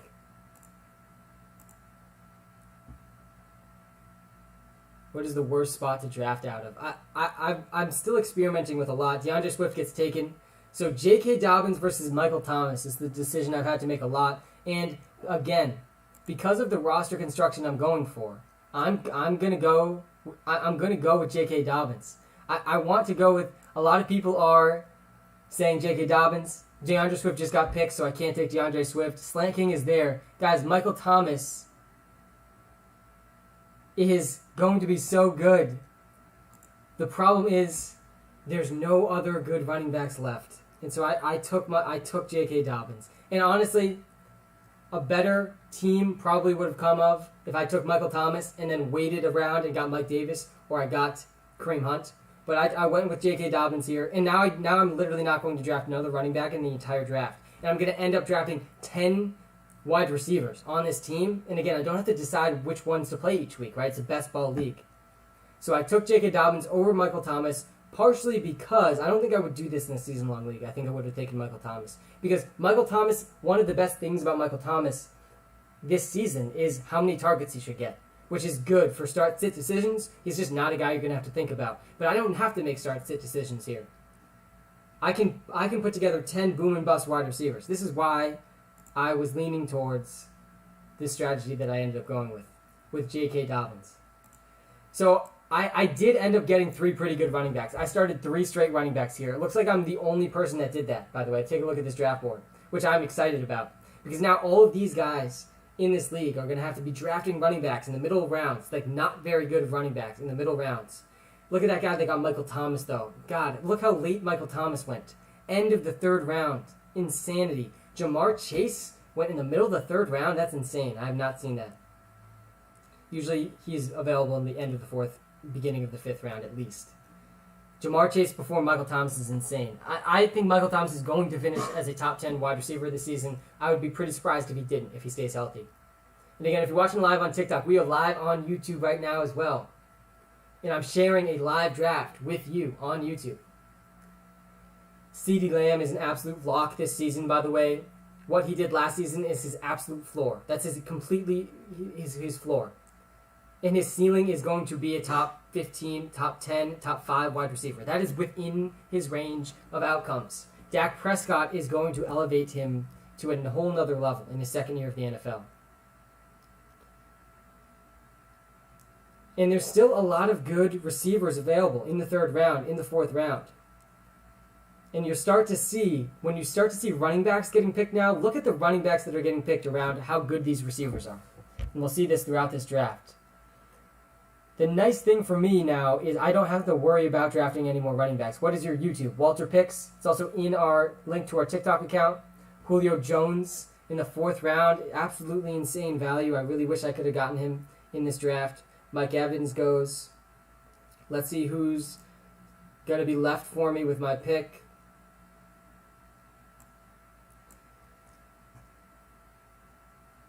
DJ Moore and Chris Godwin are available. I like both of them a lot this year. Robert Woods, I think, is going to do fantastic with Matthew Stafford. And I also like that I might have a chance to stack Robert Woods and Cooper Kupp together as we get into the real crux of strategy in best ball leagues. Stacking is important. It's very important. But I'm interested in what the YouTube channel thinks. DJ Moore or Chris Godwin. DJ Moore or Chris Godwin. I'm leaning towards DJ Moore. I also like Robert Woods a lot.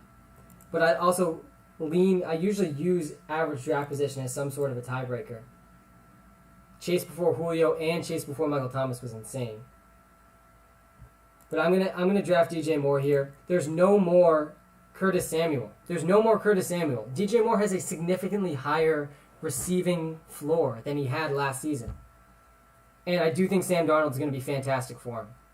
So I drafted DJ Moore here. We'll see who's available with my next pick. Hopefully one of these receivers. And now looking back at it, though. Looking back at my J.K. Dobbins pick. If we look back at this J.K. Dobbins pick, Mike Davis is still available. I kind of wish I went Michael Thomas instead of J.K. Dobbins. And potentially in the 5th round, I could have gotten Mike Davis. He might go before my next pick. But look at this. Myles Gaskin is going next to Chris Godwin. David Montgomery went before Chris Godwin and DJ Moore. Just not good players. Very risky players. Mike Davis, there he goes. And now, let's take a look at the running backs available now. And again, this is part of my motivation for drafting J.K. Dobbins over Michael Thomas. Look at the running backs left. Yuck. And again, this is why I've drafted Damian Harris so much, because when I fall into drafts like this, and I've only drafted 2 running backs up to this point, I'm usually trying to get Damian Harris in round 7. Because he's just the last starting running back left. And I can draft Sony Michel in the last round, and then I'm just getting the backfield behind a top 5 offensive line. Is Kyler good for being my QB2? Yeah, 100%. He's good for being your QB2. He definitely is. The quarterback situation, by the way, check this out. There's still Kyler Murray, Dak Prescott, both still on the board. I will gladly consider taking both of them with my next pick. Because if I get one of them, there goes Kyler Murray. Dak Prescott's the end of this tier here. Because if I get one of them, I only need to draft 2 quarterbacks now. So I will take Dak Prescott if he's there at my pick. Otherwise, I'm going to take Robert Woods or Cooper Kupp. Let's take a look at these receivers.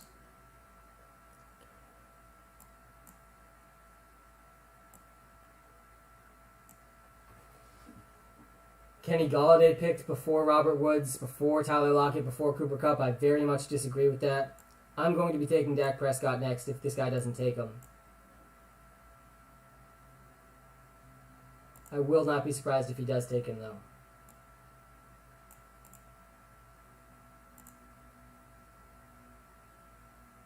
Let's take a look. He takes Travis Etienne, so we're going to snag Dak Prescott in the 5th round. Guys, listen. I'm all aboard the late round quarterback strategy, especially in Kyler Murray was already picked in this draft, so I agree that I would probably rather Kyler Murray just because of his rushing upside.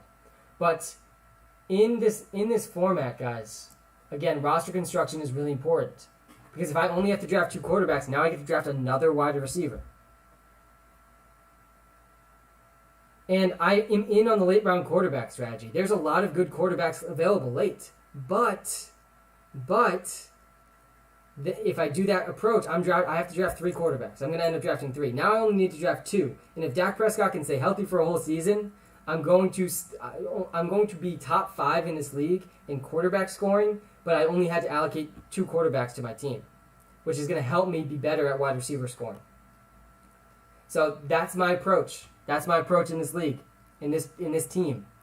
I'm liking how this is coming together because now I only need 1 more quarterback. I'm probably going to end up drafting 3 tight ends. I hope Tyler Higbee's available in the 6th, 7th round as I start to draft my 3 tight ends. Tight ends gets pretty brutal, just like running backs do. Take a look at what tight ends are available now. With what's gone off the board. Yikes. Gotta cut that one out. That's going to be a good blooper reel. Kyle Pitts is still available. I would definitely take Kyle Pitts if he's there with my next pick, but I don't think he's going to be.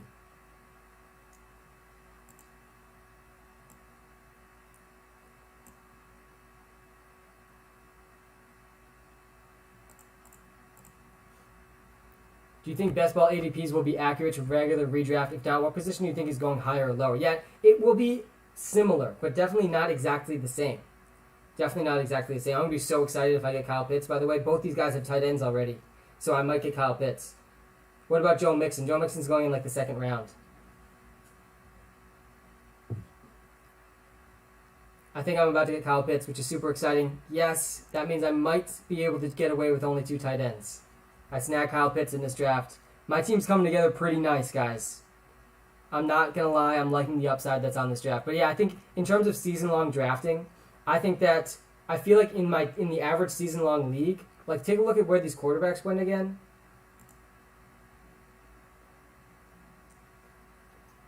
I feel like the quarterbacks in my normal season-long leagues that I'm picturing with my friends, like they're going to go earlier than this. Patrick Mahomes went in the middle of the third round.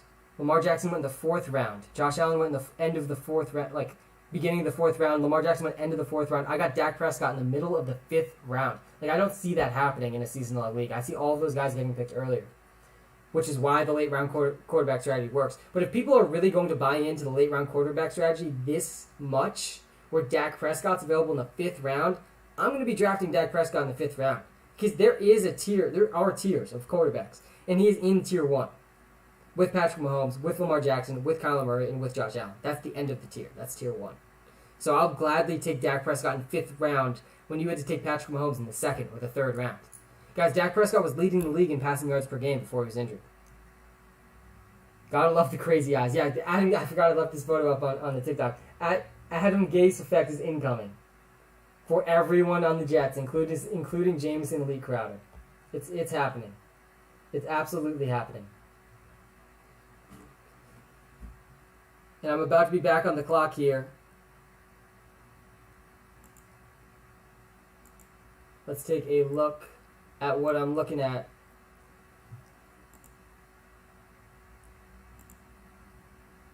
I'm probably going to go wide receiver. Yep, I'm going to go with Devonta Smith.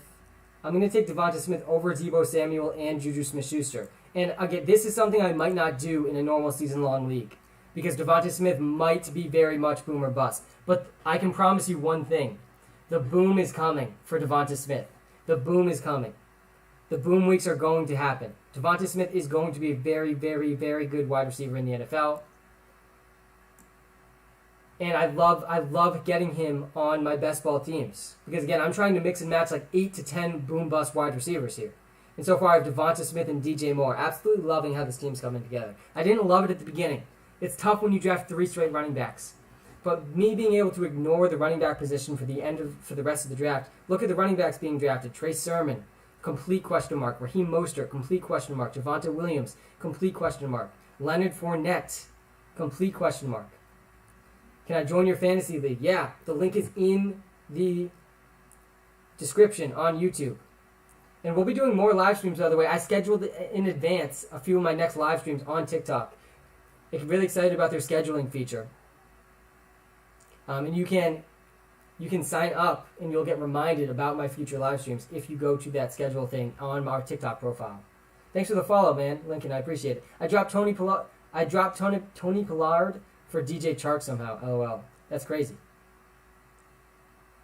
Tony Pollard, though, is definitely one of the highest upside handcuffs in fantasy football. So that one could definitely backfire. James Robinson getting picked in the 7th round. I mean, like, this is why I'm glad I'm not worrying about running backs anymore. Because most of these running backs are going to be just complete black holes on people's teams. All right, I want to get back to some of the questions in the YouTube and TikTok chat. So if there's any questions you have while I'm drafting, fire away. I appreciate everyone that's tuned in right now. This has been a lot of fun. We're about halfway through this draft. Hit that like button if you've enjoyed. We're almost at 50 likes, which is super exciting. It takes you 3 seconds to like. It actually does help me out a lot more than you probably realize. Take Jalen Hurts for rushing upside. The thing is, I already have Dak Prescott. So I'm not going to allocate much more draft capital to another quarterback because Dak Prescott's already going to be my starting quarterback in most weeks if this team is successful. So I'm just going to wait on quarterback until later rounds because there's going to be good quarterbacks, like not great quarterbacks, but good quarterbacks available super late. And I already spent a high pick on Dak Prescott, so I don't need another high pick on Jalen Hurts. I'm only taking one quarterback left. Like I got one quarterback left. And if we look at the quarterbacks, look, there's a lot of good quarterbacks still there. Take a look at this. There's a lot of good quarterbacks still here. Dallas Goedert's available. I'm definitely going to consider taking him. I'd love to stack him with Devonta Smith. Joe Burrow, Matthew Stafford, Matt Ryan, all 3 of these guys are basically locks to go over 4,000 passing yards. Joe Burrow and Matt Ryan, I'd be pretty surprised if they go through a full healthy season and don't eclipse 4,000 passing yards. Take Zach Wilson as backup and Michael Carter late. Michael Carter actually just got picked. He's not going late. He's going in the 8th round. Damian Harris goes in the 8th round. And guess who falls right to us. It is Dallas Goedert. So I'm stacking Dallas Goedert and Devonta Smith. I'm going to have the top 2 passing options for the Philadelphia Eagles. And now, because I was able to get Dallas Goedert, do you like your team? You have that $1 million 20 or whatever. Yeah. So this is one of the teams I'm showing on TikTok right now that I'm doing for the $1 million tournament. But I'm actually doing one of the drafts for the $1 million tournament right now, live on YouTube. You can see I'm sharing the draft live, sharing my screen. Really liking how this team's coming out. Honestly, I think this team's going to have a chance at the $1 million. There's going to need to be a lot that goes right. Obviously, it's not going to be definite.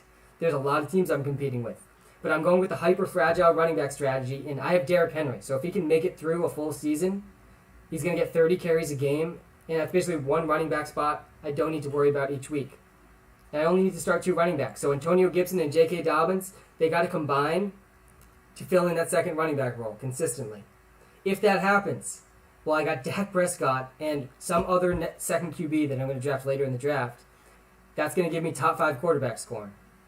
Tight ends, I have Kyle Pitts and Dallas Goedert. That should give me top 5 tight end scoring without needing a third tight end. And the rest of my team, boom and bust wide receivers, starting with DJ Moore and Devonta Smith. DJ Moore, honestly, is probably going to have a pretty good floor. But Devonta Smith is definitely giving me that ceiling that I'm looking for in my wide receivers. All right, Brandon Cooks is another guy that's going to have a really high ceiling.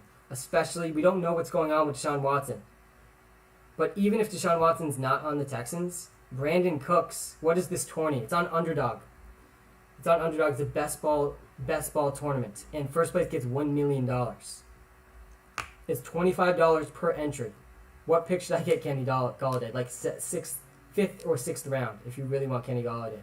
And so I'm going to take Brandon Cooks here. Brandon Cooks is the number 1, very clear number 1 receiver. Guys, no more Will Fuller on the Houston Texans. And even if Deshaun Watson doesn't play, he's still going to have a lot of boom weeks. The Texans are going to get destroyed this season. And Brandon Cooks is going to be the clear number 1 receiver. So he's the perfect boom-bust wide receiver for the strategy that I'm going for. So I ended up taking Brandon Cooks there. I like all 4 of these guys I just favorited as other boom-bust wide receivers that are going to help me fill out my wide receiver list. McCole Hardman gets picked 1 pick after Brandon Cooks. That's kind of insane to me. And look, again, still a lot of good quarterbacks available. Matthew Stafford, Matt Ryan, Trevor Lawrence. I like both of the upside of Justin Fields and Trey Lance in these drafts too. But if I miss on all of these guys, I'm going to be fine. I'm going to be able to get Carson Wentz very late. Look how far down Carson Wentz is. This is why he's my most drafted quarterback. Sam Darnold as well. Especially since I got DJ Moore. Honestly, my plan here is I'm just going to wait for Sam Darnold because I already have DJ Moore.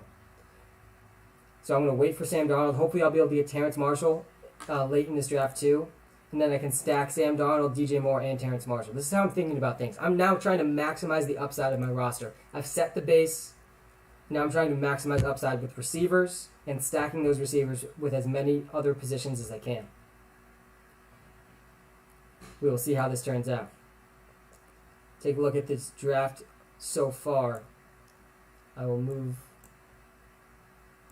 get back to some of the questions on YouTube. How high are you on Carter? Yeah, I'm not that high on him. And I'm pretty high. I feel like I'm overall higher than most people on the New York Jets because I fully believe the Adam Gase effect is coming in, and it's coming in strong. It is coming in very strong. But I do not know if Michael Carter is going to see the volume. They've been pretty clear that they want to do a running back by committee. They've made it sound like all 4 of their running backs could be involved on game day, which is just not what you want to hear from a fantasy football perspective. Do I think Michael Carter has clearly the most upside in the backfield? Yes. Do I think Zach Wilson is underrated from a fantasy football perspective? Definitely. And so for those reasons, there's upside for Michael Carter, but look where Michael Carter got picked in this draft. He was picked before Damian Harris. He was picked in the beginning of the 8th round, right after Deebo Samuel. So it's not like you're getting him for free. I mean, you have to spend 8th round pick is decent value. But he could end up being a league winner. I do think he has that upside. So the upside's there. I think if you're doing a zero running back strategy, it's not bad. What position should I go 1 to 3 rounds in full PPR? Definitely try to get 2 running backs in your first 3 rounds. The Texans are going to get destroyed every game, and Cooks will get padded in garbage time. Yeah, exactly. That's all I need. All I need from all of these receivers I'm drafting now is like 2 to 3 wide receiver 1 weeks. That's it. Just get me 2 or 3 wide receiver 1 weeks. And then together, all 10 of them, they're going to give me wide receiver 1 value.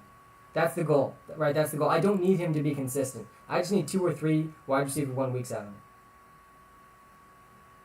All right, Matt Ryan's still there.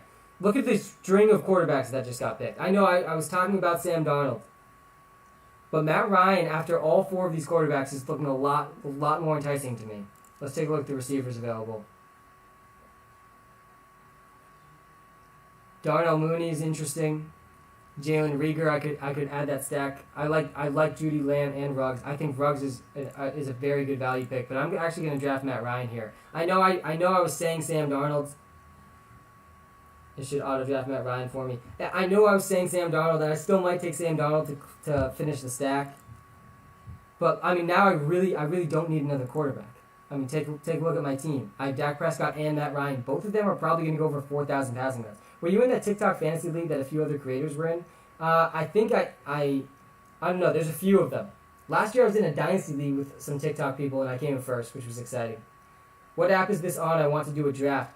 So there's a link in our YouTube live stream to draft. If you click that link in our YouTube live stream. Ryan has a super high floor. Yeah, and ceiling. Perfect mix, perfect pair with Dak Prescott, who also has a really high floor and ceiling. I don't need another quarterback now. So again, I'm done drafting quarterbacks. I'm now probably done drafting tight ends.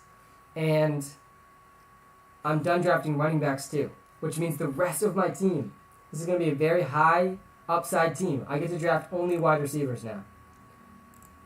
So I'm looking at guys like Darnell Mooney, Marvin Jones, Jalen Reagor. Again, I'm going to skip over the guys I don't feel like are going to have any wide receiver 1 weeks. Cole Beasley, to me, doesn't have the upside that I want with Emmanuel Sanders there now.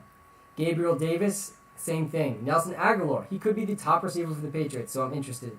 The other thing here, look where Nelson Aguilar is being picked. I could get every single Patriots wide receiver on this team if I wanted to, and then I would just automatically get whoever the best receiver for the Patriots is each week. Right? That just raises the floor output. You think Saquon is number 2 overall full PPR? Yes, I do. He is. I do think he is. Julio and Derek are texting each other. I'm scared as an A.J. Brown owner. That's crazy. That would be amazing for the Titans. Mad dumb. Where's your source here? Can you send the link of your source? I'm interested in this one. Devonta Parker's still available. I think I'm actually going to lean towards Jalen Reagor here, though, because I already have Devonta Smith and Dallas Goedert, so I can finish out this Eagle stack. Oh, and Jalen Reagor, I knew I was going to jinx it. Jalen Reagor gets picked 1 pick before me. So I'm going to end up drafting Marvin Jones. Again, Marvin Jones, all I need out of you is 1 to 2 to 3 wide receiver 1 weeks. Just a couple multi-touchdown weeks, and we're there. Number 1 pick, Jonathan Taylor. No, Jonathan Taylor's not the number 1 pick. The number 1 pick is Christian McCaffrey forever and always. At least for the current time being. Guys, if you haven't hit that like button yet and you're watching live on YouTube, hit that like button. I got 20 to 30 minutes left. On Twitter via the Titans Wire. Wow. If Julio joins the Titans, they're both eating. They'll throw a lot more. If Julio joins the Titans offense is going to be absolutely insane. Who's the last guy in my wide receiver 1 tier? This is a good question. Let's look at this draft board again. Again, I'm sharing a live draft with you on the YouTube live stream. If you're watching live on TikTok, come on over to the YouTube live stream. The chat is a little less spammy, and you can actually see my screen live time as I'm doing this draft.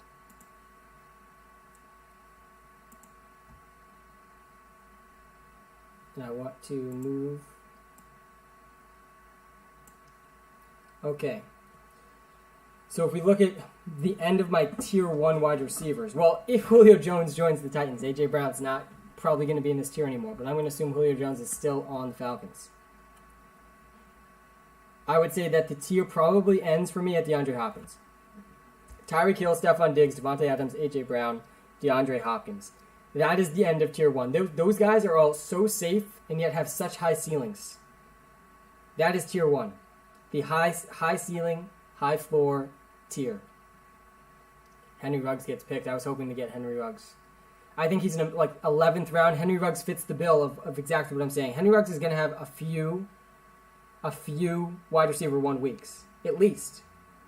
No more Nelson Aguilar. Like this, Henry Ruggs is one of the most obvious sleeper bounce back candidates this season. No more Nelson Aguilar. They added John Brown. And there we see Nelson Aguilar go in the beginning of the 12th round. Everyone better listen to this guy. CB Fishing. How's it going, man? Really good to see you here. I hope we're doing well. I hope we're getting excited, CB Fishing, because guess what? Today we are 1 day closer to the NFL season. That's why I'm excited. We're getting very close to the NFL season. We're closer than we think. Before we know it, we've already started getting reports. We saw some reports this past week that, who was it? Trey Sermon lining up at wide receiver. Those are the best reports, because that is when we know the NFL season's getting close. X running back is lining up at wide receiver now. I love those reports. That's such a training camp report. Never ends up actually happening. I think they said that about Kenyon Drake. Kenyon Drake lining up at wide receiver for the Raiders in May. Derek and Julio Jones are texting, according to NFL Update. Wow, this would be amazing NFL news. Julio Jones to the Tennessee Titans. I could see it. A.J. Brown, Julio Jones. There would not be a better wide receiver duo in the league. That is a better duo than Calvin Ridley and Julio Jones. And you have Derrick Henry. No team's going to be able to stop that. They're still going to be a run-first team. Just won't be stoppable. Won't be a stoppable team. It's going to be crazy. All right, let's see what receivers I'm looking at here. I've been drafting a lot of Elijah Moore. I really want Terrence Marshall. Elijah Moore gets picked. I'm going to draft Terrence Marshall here because I already drafted DJ Moore. Robbie Anderson is there as well. I do know that. I think Robbie Anderson's going to have a great season. But I like Terrence Marshall a lot. I think he's a very, very good prospect, and I think Sam Darnold is going to link up very well with him. So I like being able to stack him with DJ Moore. Keep in mind the Titans probably won't make the cap space for Julio. Yeah, I mean, I don't think it's likely Julio Jones is traded. I think it's cool that he's texting Derrick Henry. And I think it would be an exciting team for him to land on. Any team he lands on, though, would be super exciting, honestly.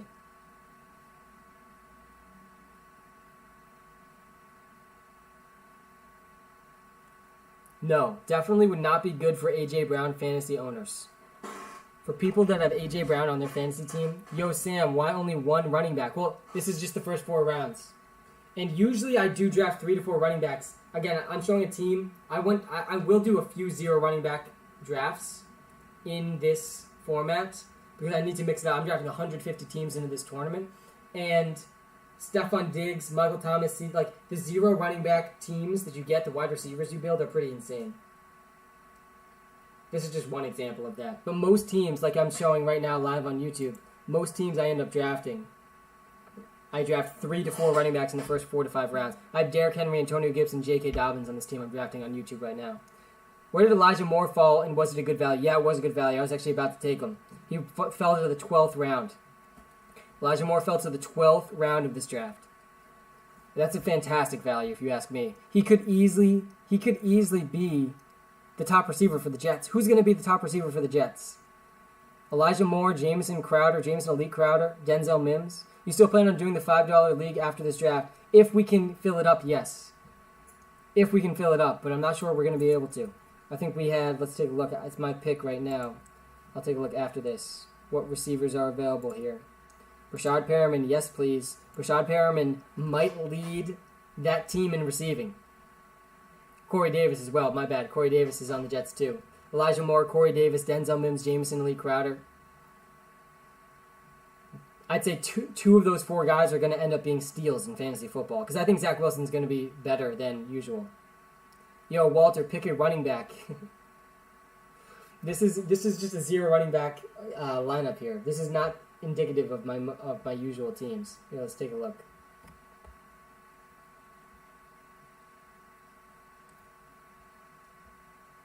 I'd say this is more in line with my usual start to a fantasy draft. Teams that want him are the Titans, Pats, Colts, 49ers, Ravens, Chargers are interested in Julio, and Falcons want to trade him. That'd be amazing. All right, yeah, I wanted to take a look. Let's see if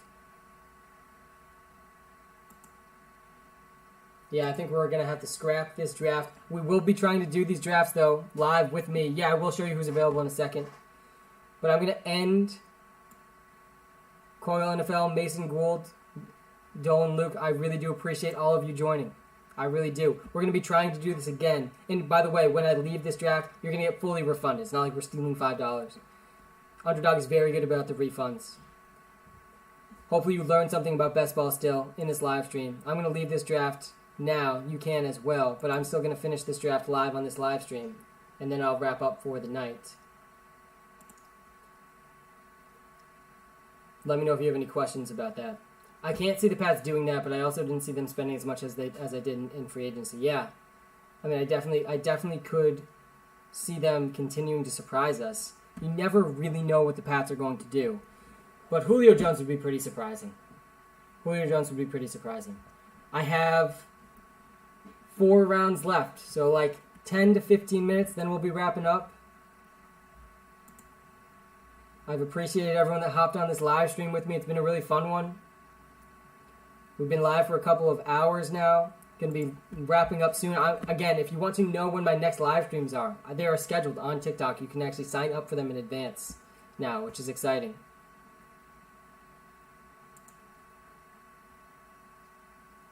So if you are watching with me live on YouTube, we are 4 picks away. Let's look at the wide receivers available.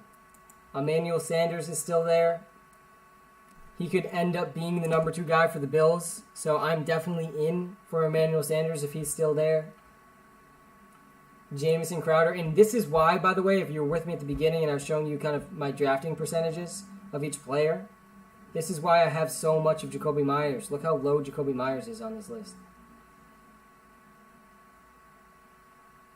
I did draft Brashad Perriman, so I kind of like the Tyrell Williams, Quintez Cephas stack as well. I can get basically every Detroit Lions wide receiver. Some of them are going to have to catch the ball. Please, Sam. How's it going, Harry? How do you feel about Taylor after they have 4 running backs and they don't have the dump off King Rivers? Yeah, Harry, it's a concern. It is definitely a concern. And it's exactly why I would draft Cam Akers ahead of him and why I would draft Austin Eckler ahead of him. That's why. I mean, it's why I prefer the back end of the second round than the middle of the second round. The thing with Jonathan Taylor is he still has insane upside. How do you feel about Darnell Mooney? Yeah, I think Darnell Mooney is going pretty late. Let's see where he went in this draft. I'm sharing on YouTube live. Again, WalterPicks on YouTube. Hit that subscribe button, by the way, guys, if you haven't hit that subscribe button. We got a couple rounds left, then we're going to be wrapping up. I have 4 picks left, and then I'm going to be wrapping up. But in this draft, we saw Mooney get picked in the end of the 11th round. The very end of the 11th round, or the beginning of the 11th round. Yeah, he got first pick of the 11th round, so 121st pick overall. It's not terrible. If you believe in Justin Fields, it's really not terrible. He could end up being the number 2 receiving option in that offense. We've seen good things out of Darnell Mooney in the past. Cam Akers or Jonathan Taylor, full PPR, who has more upside? The upside is Jonathan Taylor. But the floor is absolutely Cam Akers. And the floor matters. In the first round, especially. The floor really does matter. So I would prefer Cam Akers for that reason. I think they have similar upsides, but Jonathan Taylor's upside is higher. If Julio goes to the Colts, I may be lukewarm on Wentz. I'm already liking Wentz. So if Julio goes to the Colts, I would be ecstatic. I just showed you he's my most drafted quarterback so far. That would be extremely exciting. I really hope that's where he goes. That would be amazing for me. I might actually win $1 million if he goes there. Keenan or Michael Thomas? I'd go Michael Thomas. He said Akers. Yeah, I'd go Akers over Jonathan Taylor. I would go Akers over Jonathan Taylor. So take a look at this draft, by the way. It gets kind of funny at the end. I've drafted now 4 straight wide receivers, and I have 4 more straight wide receivers that I'm going to draft. I'm going to end up having 11 wide receivers on this team. Which is why I was saying I don't need consistent wide receivers. I just need guys that are going to have a few wide receiver 1 weeks. So far, I feel like I've done a pretty good job of that with this team. This might be one of my favorite teams I've drafted, honestly. This is coming out pretty good. And I like trying to stack these really bad teams at the end, too. I'm going to draft It's tough for me to pass on Jameis and Lee Crowder, but I'm going to draft Tyrell Williams because I really want to get this Lions stack. I'm going to end up with Rashad Perriman, Tyrell Williams, and Quintez Cephas, which means like one of those guys has a, like when we combine them, we're kind of combining probabilities, right? The probability that one of those three guys scores a touchdown each week, or one of those three guys goes over 75 yards each week, is pretty high. Each individually on their own, they're pretty risky. So I'm kind of raising the floor of these last picks, of these picks that like have no floor at all. I also like the upside of Amari Rodgers. I've drafted him a ton. Because if Aaron Rodgers does play, I think he could easily steal the number 2 spot on that team. Akers or Mixon? I would go Akers, and I don't think that's that tough. I swear if the Colts get Julio, I'm getting Wentz. Yeah, 100%. You are lucky Dobbins is a beast. Yeah, Dobbins is a beast. My running backs on this team are all beasts. Antonio Gibson's an absolute baller as well. Can you show us your team after you finish the draft? Yeah, look, I'm showing you it right now so far. You can see in the bottom right. I'm scrolling here.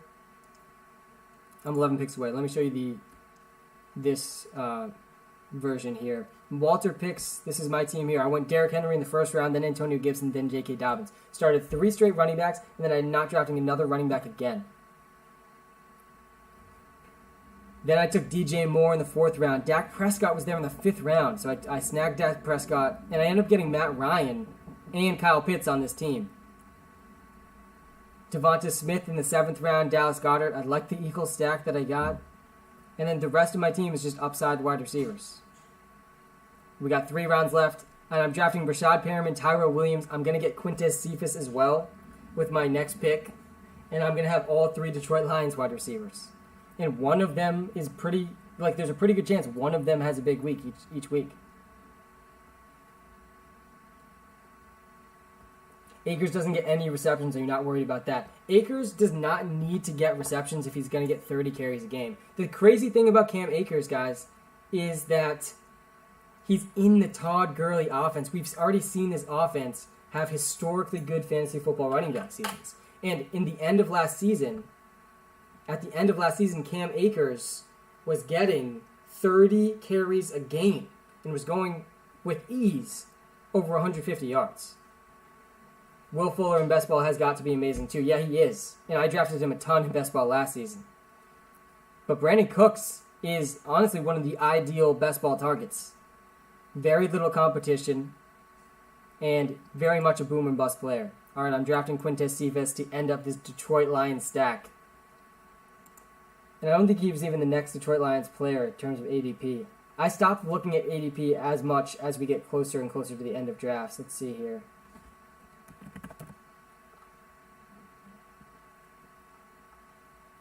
Yeah, I think that was it. Amon St. Brown, that's who it was. He got picked right before Rashad Perriman even. That's pretty surprising. Plot twist, Julio Jones goes to Chiefs. That would be absolutely insane. That's where I would want to go if I was Julio Jones. Julio Jones on the Chiefs would be absolutely bananas. And somehow the Chiefs will probably be able to finagle the cap somehow. Does Dez Fitzpatrick have a shot to steal the Titans wide receiver too? Probably not. I think it's going to be Josh Reynolds. I would be pretty surprised. All right, we got 2 picks left here. Let's see what wide receivers are available.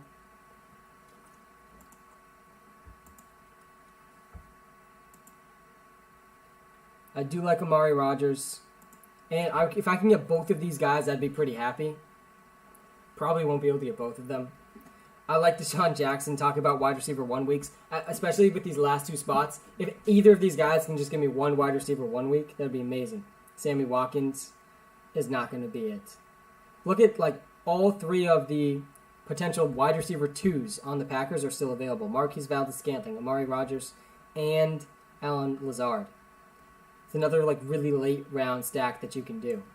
If you believe Aaron Rodgers is still going to be on the Packers, which is definitely possible. Packers should get Julio. Yeah, no better way to convince Aaron Rodgers to play than to go trade for Julio Jones. I completely agree. Is there any team more incentivized right now to go out and trade for Julio Jones? I don't think there's a single team. Go trade for Julio Jones. Get your MVP Aaron Rodgers excited. Finally build something good around him. And then go win a Super Bowl. I agree. I think it's a fantastic idea.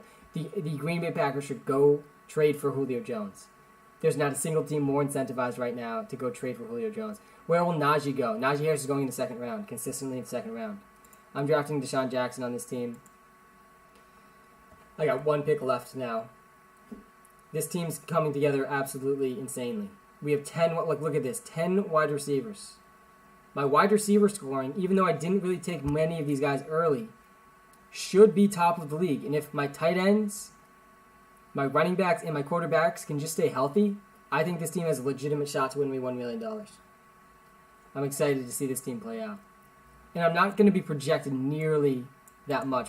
I'd say that usually the top projection is like 3,000. I don't care about these projections. Can you show us your team? Yeah, I'm live on YouTube. I'm live on YouTube right now, and you can see my team on YouTube. So come check it out. Come check it out. I'm showing my team right now live on YouTube. I'm going back to this format again. Look, I've drafted now 6 straight wide receivers, 7 straight wide receivers. I got 1 wide receiver left to draft. If we look at what's left, by the way, look at some of these running backs people are drafting. Most of these running backs are going to be black holes in people's rosters. They're not going to start a single week for people. Jeffrey Wilson, Tevin Coleman, Rashad Penny, Phillip Lindsay. Most of these guys will do nothing for their fantasy teams. They aren't getting more than a second for Julio. Yeah, it'll be interesting to see what they can. Point of view, you came from TikTok. Owen, welcome. Take a look. I'm WalterPicks. I had the 5th overall pick. I got Derrick Henry 5th overall. Do you think Najee Harris will be really good? Yeah. Definitely from a fantasy football perspective, he's going to be very good. He's one of the few running backs that can get 300 carries. I started 3 straight running backs. Again, this is a best ball format. Automatically, my best lineup's inputted for me each week. So I need high floor out of all 3 of these guys. I need 2 of these 3 guys in my starting lineup every single week. Yeah, I think Rashad Penny's not a terrible gamble in the second to last round either. I've definitely drafted him a few times. Because he's kind of 1 injury away from being number 1 running back on the top running team. So I could talk myself into him too. He got picked really late. Look. Second to last round. So here's my team. I have 10 wide receivers on this team right now. 2 tight ends. I got Kyle Pitts stacked with Matt Ryan. I really liked how the stacking turned out on this team too. Matt Ryan stacked with Kyle Pitts. I have Dallas Goedert, and I have Devonta Smith, and I think that's it. I almost got Jalen Reagor, but I didn't. I have 3 Detroit Lions wide receivers. And I have DJ Moore and Terrence Marshall stacked together as well. I like how this team's turning out. I really do. All right, let's see what receivers are here for my last pick. Take a look at these receivers. Disgusting. And I think this is probably one of my favorite last round picks this year. Because I can see a wide receiver 1 week out of him. I already have Matt Ryan. I already have Kyle Pitts. And the starting running back on this team, you could argue Cordell Patterson is the number 2 running back on this team. So I'm taking Cordell Patterson with my last round pick. And that's going to wrap up this team. 11 wide receivers, 3 running backs, 2 quarterbacks, 2 tight ends. Hyper fragile, high upside. This is what I'm talking about. Definitely Michael Carter over Tevin Coleman for sure. Guys, that is my time. I appreciate you tuning in. I will be live again this weekend on Sunday. Again, that's scheduled in our TikTok account. You can schedule in advance so you can get a reminder when that live stream is. Thank you for tuning in. Have a fantastic, fantastic rest of your night. YouTube, this has been a good one. I appreciate you guys tuning in. Hit that subscribe button if you haven't subscribed yet. Hit that like button as well. Have a great rest of your night, everyone.